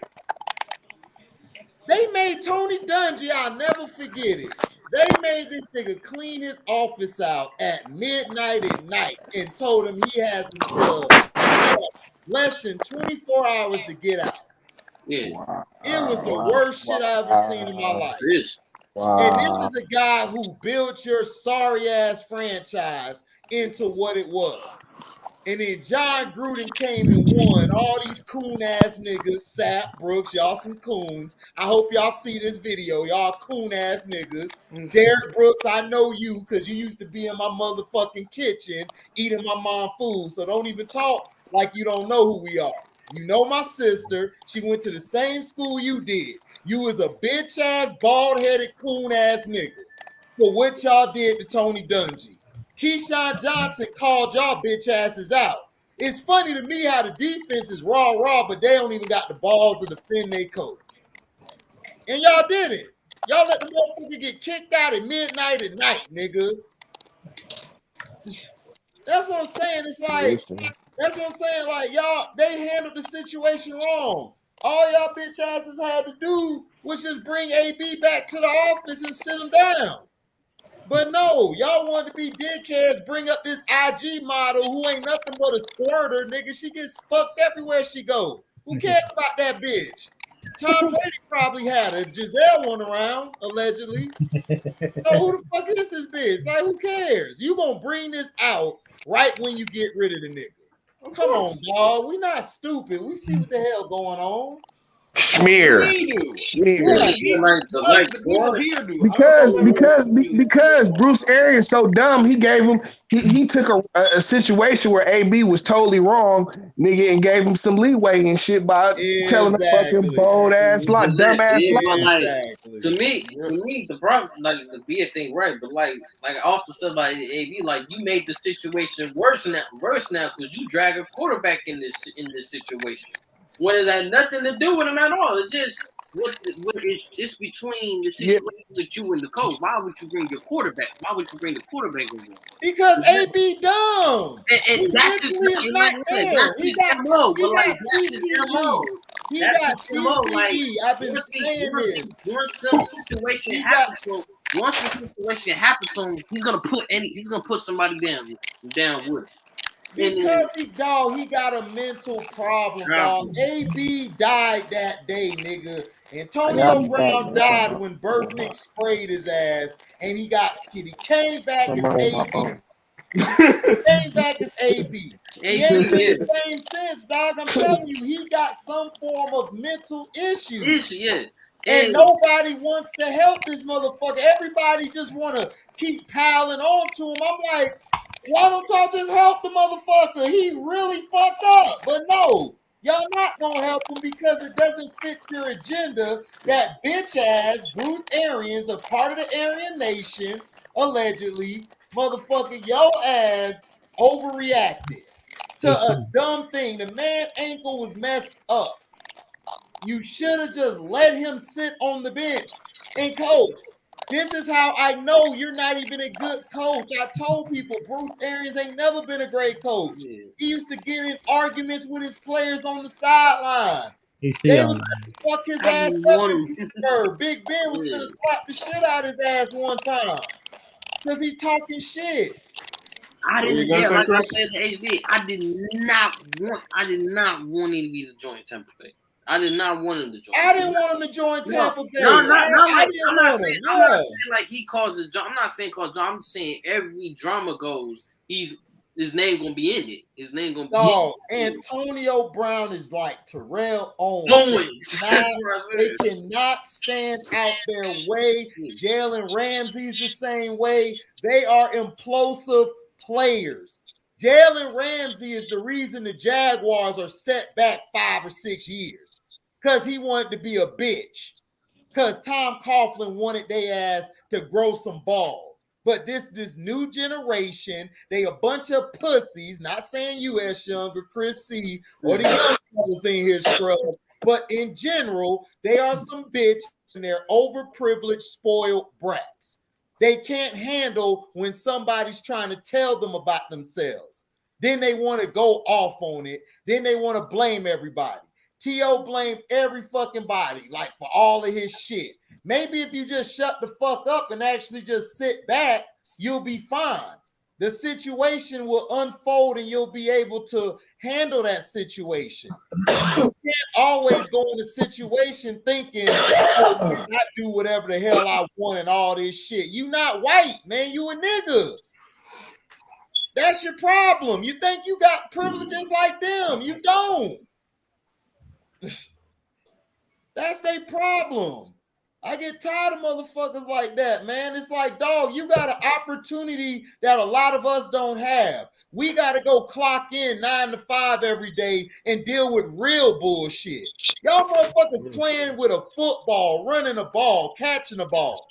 All you got to do is shut the fuck up and get your money, dog. That's it. You get paid 30 to 50 million. Man, I'm sorry, dog. I don't relate to none of these bitch ass niggas in sports, dog. Like all this mental health. Nigga, I got mental health issues. I got to go to work every goddamn day, pay my bills, make sure my mom can walk tomorrow.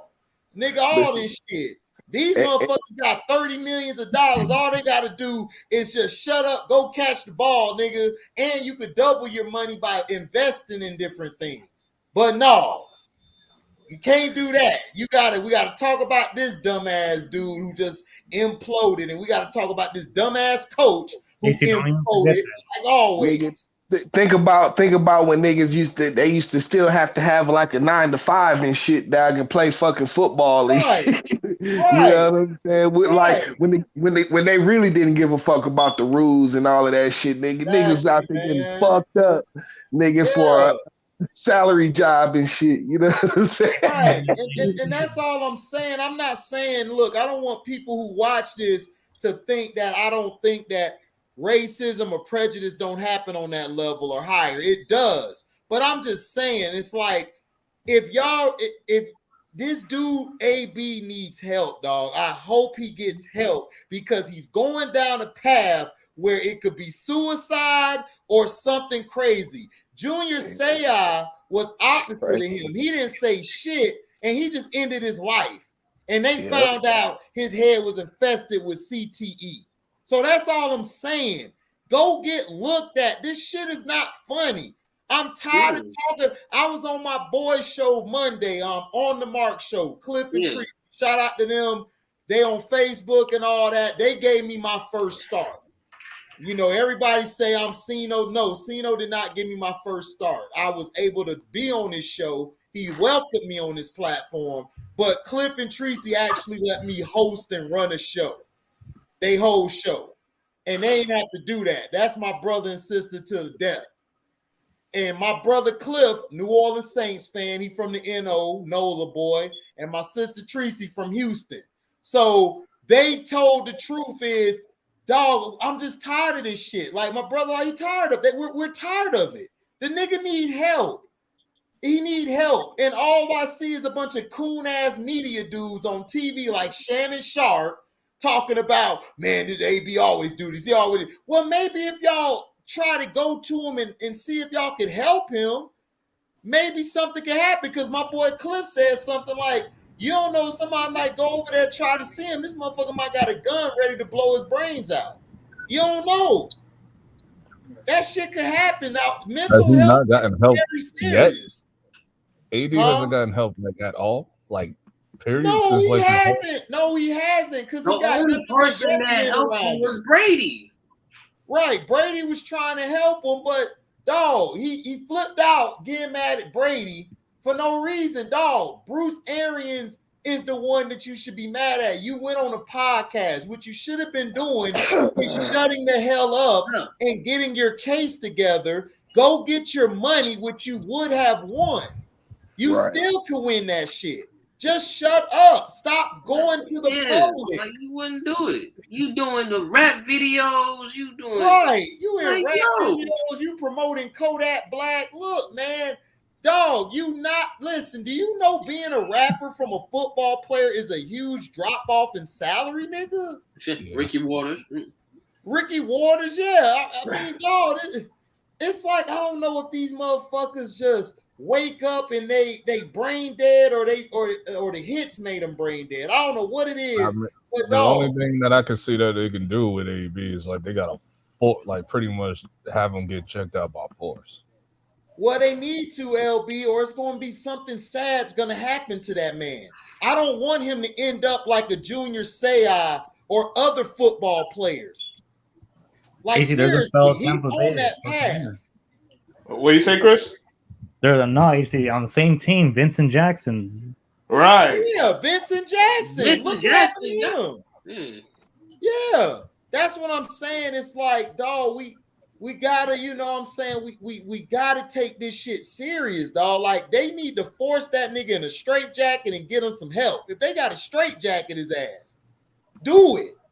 Cause dog, he's not on the right path, dog. I'm telling you, he's not on the right path. And there's no like information on him, like they're gonna put him in the game for the playoffs, like nothing. No, he got released.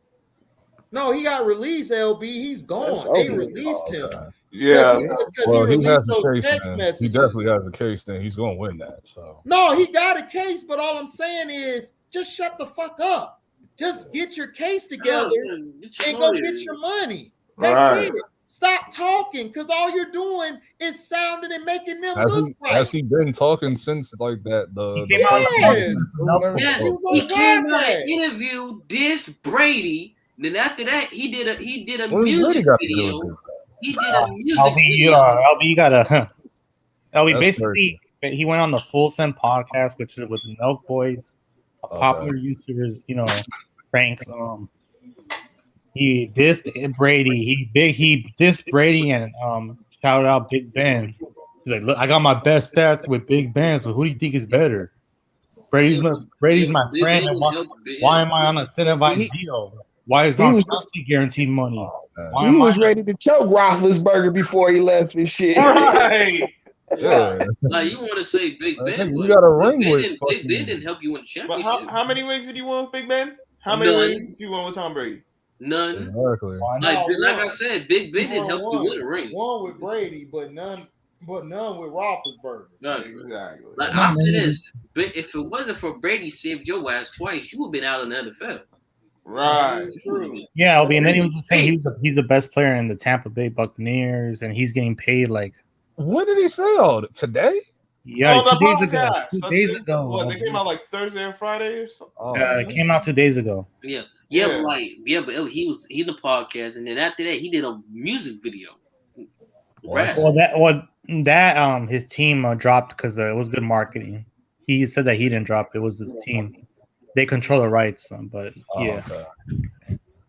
No, but then he was promoting his Fashion Nova. Promoting Fashion Nova, saying I'm dating celebrities and. No, yeah, and then he got a couple songs with Kodak Black or Drake. Something, I don't know. This is like 2-3 days. No, it was all in one podcast. It was all in one hour. In New York, yeah. Oh my god. Oh well, he been in New York since like this whole shit been being spotted at the Nets. He was on. Yeah, he was watching the game. He was in the Memphis game. Yeah, he was at the Nets game. I think what was the Nets versus Memphis? Yes, he was watching it. Yeah, man. Like what HD said, his ass should have just sit there, called his lawyer. Like, lawyer, let's go. I'm taking. Hey, but that's young. He even said on the podcast that his whole team normally they check him. He said no one checked him. He said he did the right thing, and everyone agreed to it. I'm like, damn, your team is fucking up. All I gotta say is, if they lose, Bruce Arians is fired. That as soon as the game is over. No, they finna keep him. No, I would. I mean, they ain't gonna fire Bruce Arians because they love that. I mean, because he white. But yeah, I would. But yeah, if they lose, yeah, I would fire him. He should have been fired Monday. I would have fired him after the game. Because now how many receivers you guys have? Play first round? Oh, we don't know. We don't have no receivers. So we got a bunch of people from Walmart. We had to go pick people up from Walmart to run around.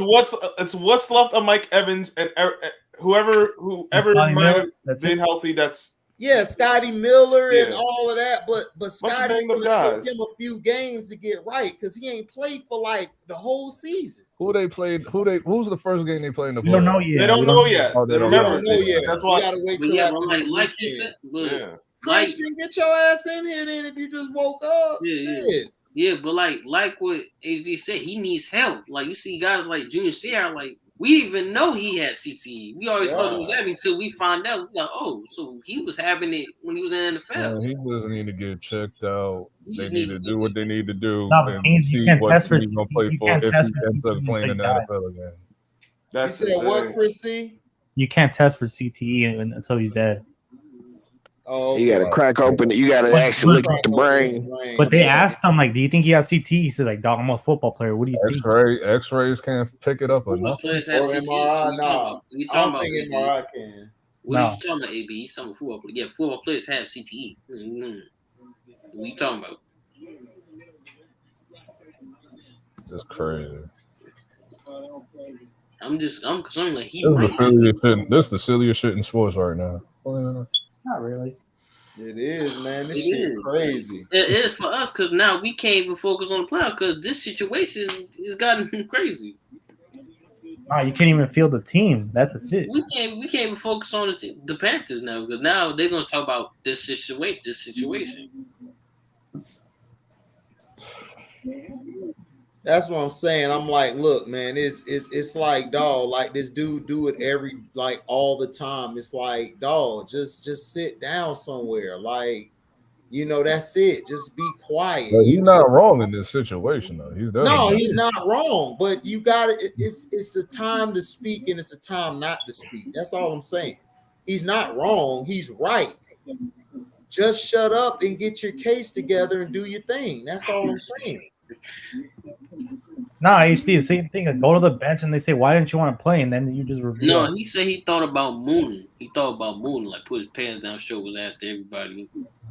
No, made it a lot worse than where it is now. No, I'm just saying, what's the right way to handle it? Well, what he should have done was, go to the bench. If he wanted to take his jersey off and all of that, he could have sat on the bench and just put a jacket, the big jackets on himself. Yeah, or he could have had one of the medical people drive him or take him to the back. Yeah, and then the press conference, you reveal why, and then what is Bruce Arians going to do now? You're not going to win that public appeal. Well, then Bruce Arians wouldn't even he couldn't even came out the way he did. As soon as he did, it would have been over. This is Bruce Arians, Chris. Bruce Arians is a hothead. He don't think before he speaks. He goes off of emotion with everything he does. His dumb ass, what he should have done was come up there and just said, we're not going to talk about the AB question right now. Let's just move on. Things got out of hand. That's how somebody that knows how to talk. But if that was Belichick or somebody, that would have never got to that point. Because if you're hurt, you're just hurt. I can't use you. I'm going down to the next person. Bruce Arians already had a vendetta with AB because remember, he was the offensive coordinator in Pittsburgh. He don't like AB. So he let that cloud his judgment. He yelled at AB knowing this man mentally ain't all the way there. So he said that because he knew in his heart of hearts that would set him off the set him off for the rails. So if I was in charge, I would have fired Bruce Arians after the game because now you jeopardize us, and now that's a bad look. Now, if you don't pay Antonio Brown, you're gonna have this on your head. Tom Brady's not gonna be there forever. When Tom Brady leaves, you might not get any more people to come because they saw how you treated Dungy. They saw how you treated Dungy the first time. Then you treated Lovie Smith like crap and Raheem Morris. Your franchise has a record and rap sheet of treating those that are of color in high positions or even receivers or players like shit. AC, God forbid, Tom Brady, after he retires, speaks up and says how dysfunctional the Tampa Bay was, and now it's the last straw. They're done. I mean, I don't think Brady would do that because that's just not Brady. Brady if they try blaming him for this season because of what happened, he'll probably cover his ass. I mean, Brady don't need to cover his ass. Brady's fine if we win or lose. Like, Brady brought us a Super Bowl. The problem is Bruce Arians, everything will be on Bruce Arians because he's the one who messed the whole situation up. He did. He's the reason why the situation is. And then I'm starting to think Godwin may have been hurt more than we actually thought. That's actually true now. That's true. Just saying, he could have been hurt already. And Cowboys scored another CD. Yeah. Cowboys fans going crazy right now. I don't know why, because the playoffs, boy, don't be looking good. They just lost to the Cardinals against the playoff team. Right. Right. You just lost to the Cardinals. Yeah. So I wouldn't be all hyped up and shit. That's just my opinion. Be like, hey, my team won. That's nice and all. Now can they replicate this for the postseason? No, the Eagles didn't even play their starters. Come on. Well, no, but I'm just saying, like, I just take all me personally in this situation, I take it with a grain of salt. I'd be like, all right, they played well, they're winning, and oh yeah, they mistreated Doug Williams dirty back in the day too. Yep. I'll be right back, y'all. Y'all keep cooking. Copy. What it be, Christian? Finally, The Rock has come back. Hey. Man, it said finally, y'all. What's up, LB? Oh, God, LB. Jesus Christ, LB. Lord have mercy. What you starting with now? Lord have mercy, LB. Lord. Be patient, LB. Patience. What are you talking about? He's talking about Star Wars. That's what he's talking about. For patience. Man, he don't need what? Christian don't need to talk because he did the same shit like a month ago with Spider-Man. Hey! I had every right. That's different. Don't do that. What? Don't do that. That's different with Spider-Man. Because don't play it. Because look, and we need to talk about that because we never talked about that since that day. Hey man, look. That's different. You can't be playing with. They can't Did be you playing like the with people movie or not? emotions. Do I need to go? Yeah, he Yeah, I love the loved it. He wanted to cry. I'm with you. Hey, LB. Wait a minute. Come on, wait a minute, guys. Look, wait. Listen. First of all, this is two completely different things. First of all, this is different. Marvel was teasing niggas like they wouldn't go add the niggas in the movie. They gave you a year ago, like a year before everything was going on. They said like, listen, it's gonna be like filler in like one of the phases. And we got Black Widow, Shang-Chi, and Eternals. And then Spider-Man is going to pretty much kick off everything after that. That shit was a waste of time. They could have saved that shit. I understand that, but I wasn't going to punish Spider-Man for that reason. No, I wasn't. That's not what I was saying. I was talking about the trailer. Yeah, that's what I was talking about. I was talking about something completely different. I was saying they should have just showed us. I'm glad they didn't show them in the trailer. After watching the movie, the way they did, I was like, but I love this. We didn't know that. Like, we were starting getting a little worried about. Yeah, they had announced all of that shit like a year ago, Dad. Like a year ago, nigga, everything. Like nigga, they signed the Daredevil niggas. They put in Tobey Maguire. All that shit came out last year. You know what it is? Christian started to fall for like the actors saying, "Oh, we're not going to come out in the movie." Started getting a little emotional about it. It was already done, Dad. And if you was really nosy. If you was really being nosy, they had the pictures. They had the pictures. They had pictures of them niggas. Like nigga, they've had pictures for like 8. They had them niggas. I agree with y'all, but I'm just saying y'all have not seen Marvel's track record this entire last year. They kept teasing niggas, and nothing never happened. We about to get a Luke Skywalker appearance, and it can't be the same nigga that played the same character. Like, what the fuck? I'm like, stop teasing me. Tell me.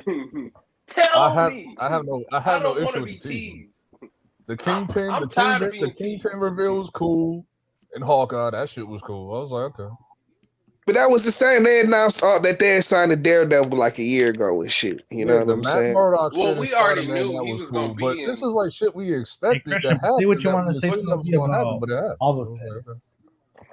No, but I already knew some of those guys were gonna be in there. But the whole Toby thing, that was real. At first, it was real. Like because even Andrew Garfield talked about how be in it, especially after the Brazilian trailer. But Andrew Garfield said he wasn't gonna be in it at first. No, but he said that because you know why he said that, because his pictures came out of this nigga playing Spider-Man and shit. No, I'm talking about in his interview where he was talking about he wasn't going to do the reason he came out. Laughing at No, I'm not talking about that. I'm talking about in the interview. You talking about the shit where Andrew was laughing out of nervousness about when Conan O'Brien asked him, like, is he going to be in the movie? And then he started I'm laughing. not talking about that. I'm talking about his actual magazine interview, how he talked about how he was introduced to the script. And he said, like, hey, I wasn't going to do it at first. And after speaking with Toby, he was like, oh, man, like, I'm going to do it. Like, because Toby was the one, it was shocked because everybody. You talk about the shit that came out, like this week? Yeah, because at first it was shocking to know that Toby Maguire was down for it. And Andrew wasn't. I was, wow. Andrew always loved Spider-Man. But right. So that's like, why I was shocked that he didn't want to do it at first, and Toby was down for it. I'm like, Toby don't seem like the nigga. Toby was the one that was looking like I'm just here for a check. He's looking like I'm just here. Yeah, like hey guys. Hey, Christian. Dressed up as a youth pastor and shit. You know? You said a youth pastor. You look like a Mormon. But you know who I want to see reprise their role for real is the nigga William Dafoe and shit. You forget how good he was I told Goblin and shit. He's done once I know he said he was like I don't really want to have this costume because he was like them hero costume villain costumes are like very uncomfortable.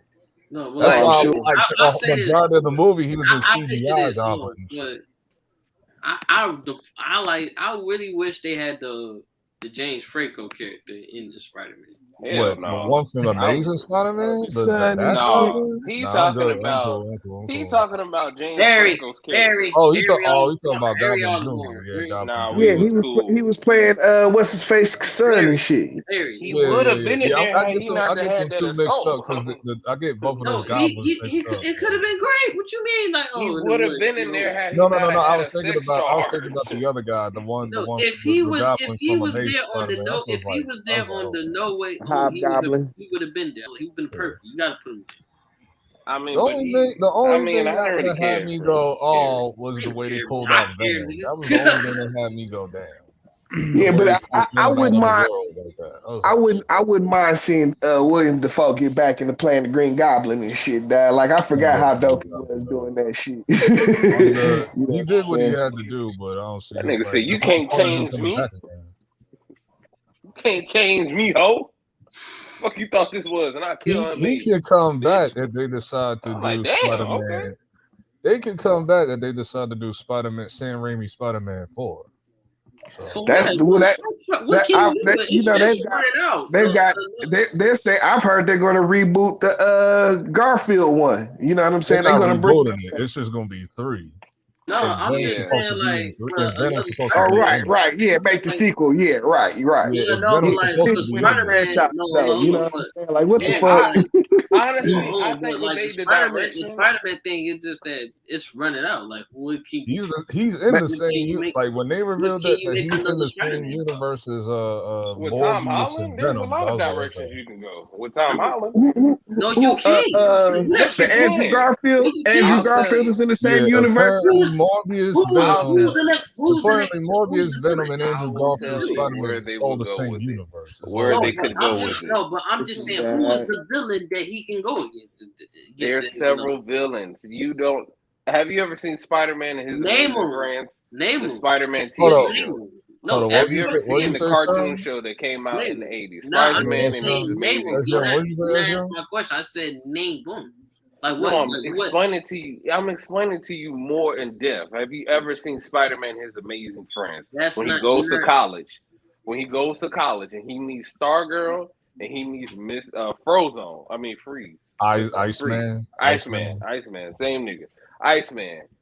They meet him. So that's introducing the X-Men. They fought a lot of villains, Green Goblin, all those characters. There's a lot of villains that Spider-Man has. That's what I'm saying. You know they could bring in Mr. Negative. Right? And also Kraven the Hunter. Kraven the Hunter is going to be the next. But Kraven the Hunter, they could put him in this, but apparently Sony is making a Kraven the Hunter movie. No, but still though. Yeah, and it's going to be with Tom Holland. But still, you're not answering my question though. But I'm just saying. So myself, it's like He said, "Okay, Craig Hunger. Okay, what if? Okay, And Venom. what? Okay, hold on. But what if when we see Tom Holland be a black Spider-Man with that black Spider-Man suit? Yes, you didn't see the end of the movie where he will be Venom. I think it's gonna be a 2-arc thing in one movie where he'll have the suit, Now he but said there'll be another arc that's in the he's gonna same turn to be movie. Venom. Now, if they do that, then he got to be turned into a black I Spider-Man. don't think Eddie Brock is gonna get introduced yet, though. Not in that movie. It's gonna be they're gonna Yeah, that's why they had the little droplet of Venom leave. No. Wait, Like, yeah, that's Tom Hardy Venom, but we talk about the Venom that's going to be in this universe. It's going to be the guy. Apparently, it's going to be Eddie Brock or Flash Thompson. It's like we don't know like who's going to be. Yes, Venom. it's going to be Flash Thompson. It could be Eddie Brock. Not in Tom Holland's I universe. don't want It's going to be the other guy. Flash. Oh, that's right, Flash. Yeah, because Flash is already in he's already in there. I please God, I hope that because I don't like this Flash. What Flash and where? Flash and where? At all. It makes sense though. Like if you see how it makes no sense to do Agent and Venom they already before, like, the real foreshadowed a villain. Yeah, they foreshadowed the niggas beefing already. No, but you didn't foreshadow. You didn't even see the foreshadowing villain. Because Tobey Maguire just told you who what's called his villain. One of the next villains going to be, and it's going to be Tom Holland's best friend. He's going to be Hobgoblin. Because that was a joke, though. No, in the comic book, he's I know he's Hobgoblin. I know he's Hobgoblin. It's but just that we don't know like if they're going to go do that though yet. They should. It only makes sense It'll be a different Hobgoblin too because he knows magic. So yeah. That's what I'm saying. It'll make it interesting. But it only makes sense for Morbius and I know Hardy's who's going to be in the next Andrew villain, Garfield's universe. Because it makes no sense. Tom Holland, I already know Tom Holland's next villain because they teased it, but a lot of people it went over a lot of people's heads though. And Craven the Hunter.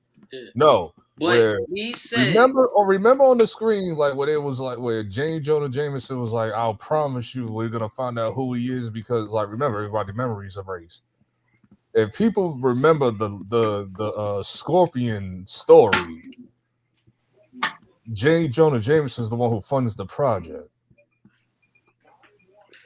Yeah, but Scorpion, and then the suit is stuck on Scorpion, and then he goes out to J. Jonah Jameson. We already know this story. So, Christian said in the ending, like they said, they're showing like a little preview, little specific on Venom. I'm like, okay, well, he's gonna get the suit. Like clearly, but they're going to be Craven the Hunter. They're gonna focus like they focus on the Spider-Man 3. Remember, Spider-Man 3 was in like Venom had showed up. He had the black suit. Christian. What's up? You were gonna tell LB about Star Wars, but I got one question for you before. What's up? Can you share your opinion on Miss Kathleen Kennedy? Oh God. Kathleen Kennedy's trash. What he said? What Star Wars? Kathleen Kennedy. Thank God she's not in there anymore. She's done. I did do my research though when it comes to this when it comes to the Boba Fett shit. Like apparently people got hyped when the Wookiee showed up. I was like, apparently he's like in the comics and he fought Luke Skywalker before. So I was like, okay. No, you feel like Star Wars thing? Yeah, the Chewbacca, like that, the one dude that Jabba the Hutt cousins and all of that one Wookiee that just came out, that big ass nigga. Yeah, he's from the comics. Yeah, he's from the comics and he fought Luke Skywalker before. So like, I'm not up on his name. I'm just not feeling this show like that. I'm just watching it. I'm just watching it play out. I think it's the flashback stuff that's like making me just go like these flashbacks. A lot of people are having a problem swallowing the flashbacks. You know what I'm saying? I don't know. I love this shit. You know what I'm saying? And it's kind of like it's from what I've seen. You know, it's not divisive enough to ruin the whole show for people. And people are having a problem with it. I'm not trashing the show yet. I'm just trying to see like where, and apparently it's 9 episodes. I mean, that shit is dope as fuck, dog. I can't trash the show at all, nigga. Like the shit is dope. Like I don't understand what people. I mean, I like, and I will tell LB dog, like The Mandalorian was much slower than this show. You're tripping. Mandalorian was Yes, fucking it great. was. Mandalorian was It great. kind of was. Action till episode Mandalorian 3. had a plot. Mandalorian had everything. The first episode opened up with some action and shit, dog, but they definitely threw in like a filler episode or two in there and shit. You know, like right after that. You know what I'm saying? Because remember, the first episode is when they get into the big shootout and shit for when he finds out he Grogu, the baby Yoda and shit. You know what I'm saying? And they get in the big ass shootout. With the android, like that's when he was having. Yeah, with the android and shit. Yeah, that shit was dope. That shit was dope as hell. You know what I'm saying? But like they did throw in some filler like the next couple. Hell yeah! You ain't get no action till like 4. Yeah, like 5. And that's when they had some of the. That's when they had some of the people flying the ships. Remember, he got stuck. But it'd be all good because we be into the story and shit. This is what I don't understand. Like, it's the story and shit. You know what I'm saying? Like, they're talking about the nigga, some shit that you don't even know about, the sand people and shit. You know what I'm saying? Like, that's some of the dopest shit ever. I'm sorry. Like, the sand people, I don't know. Hey, I ain't gonna lie. They dress like some pimps and like players. a New Hope Empire, and I just don't remember. I was like, because they were so vague to me, I just do not remember them being. Yeah, I mean, they've been in, like I said, you know what I'm saying? It's part of you only find them on the planet Tatooine and shit. You know what I'm saying? The first time you see them is in a New Hope and shit, and they on some mob shit. You said, "Can we find another planet?" I'm not. No, now, they've been on Tatooine. Tatooine. It's like in every movie for like years now. It's like Jesus. I will agree on you on that. Can we find another place? I ain't gonna lie. Can we find another place? Listen, Dad, I'm not gonna lie. You will never find more scum or villainy. Hey, they don't understand, T, man. They young. I know, Dad. They young.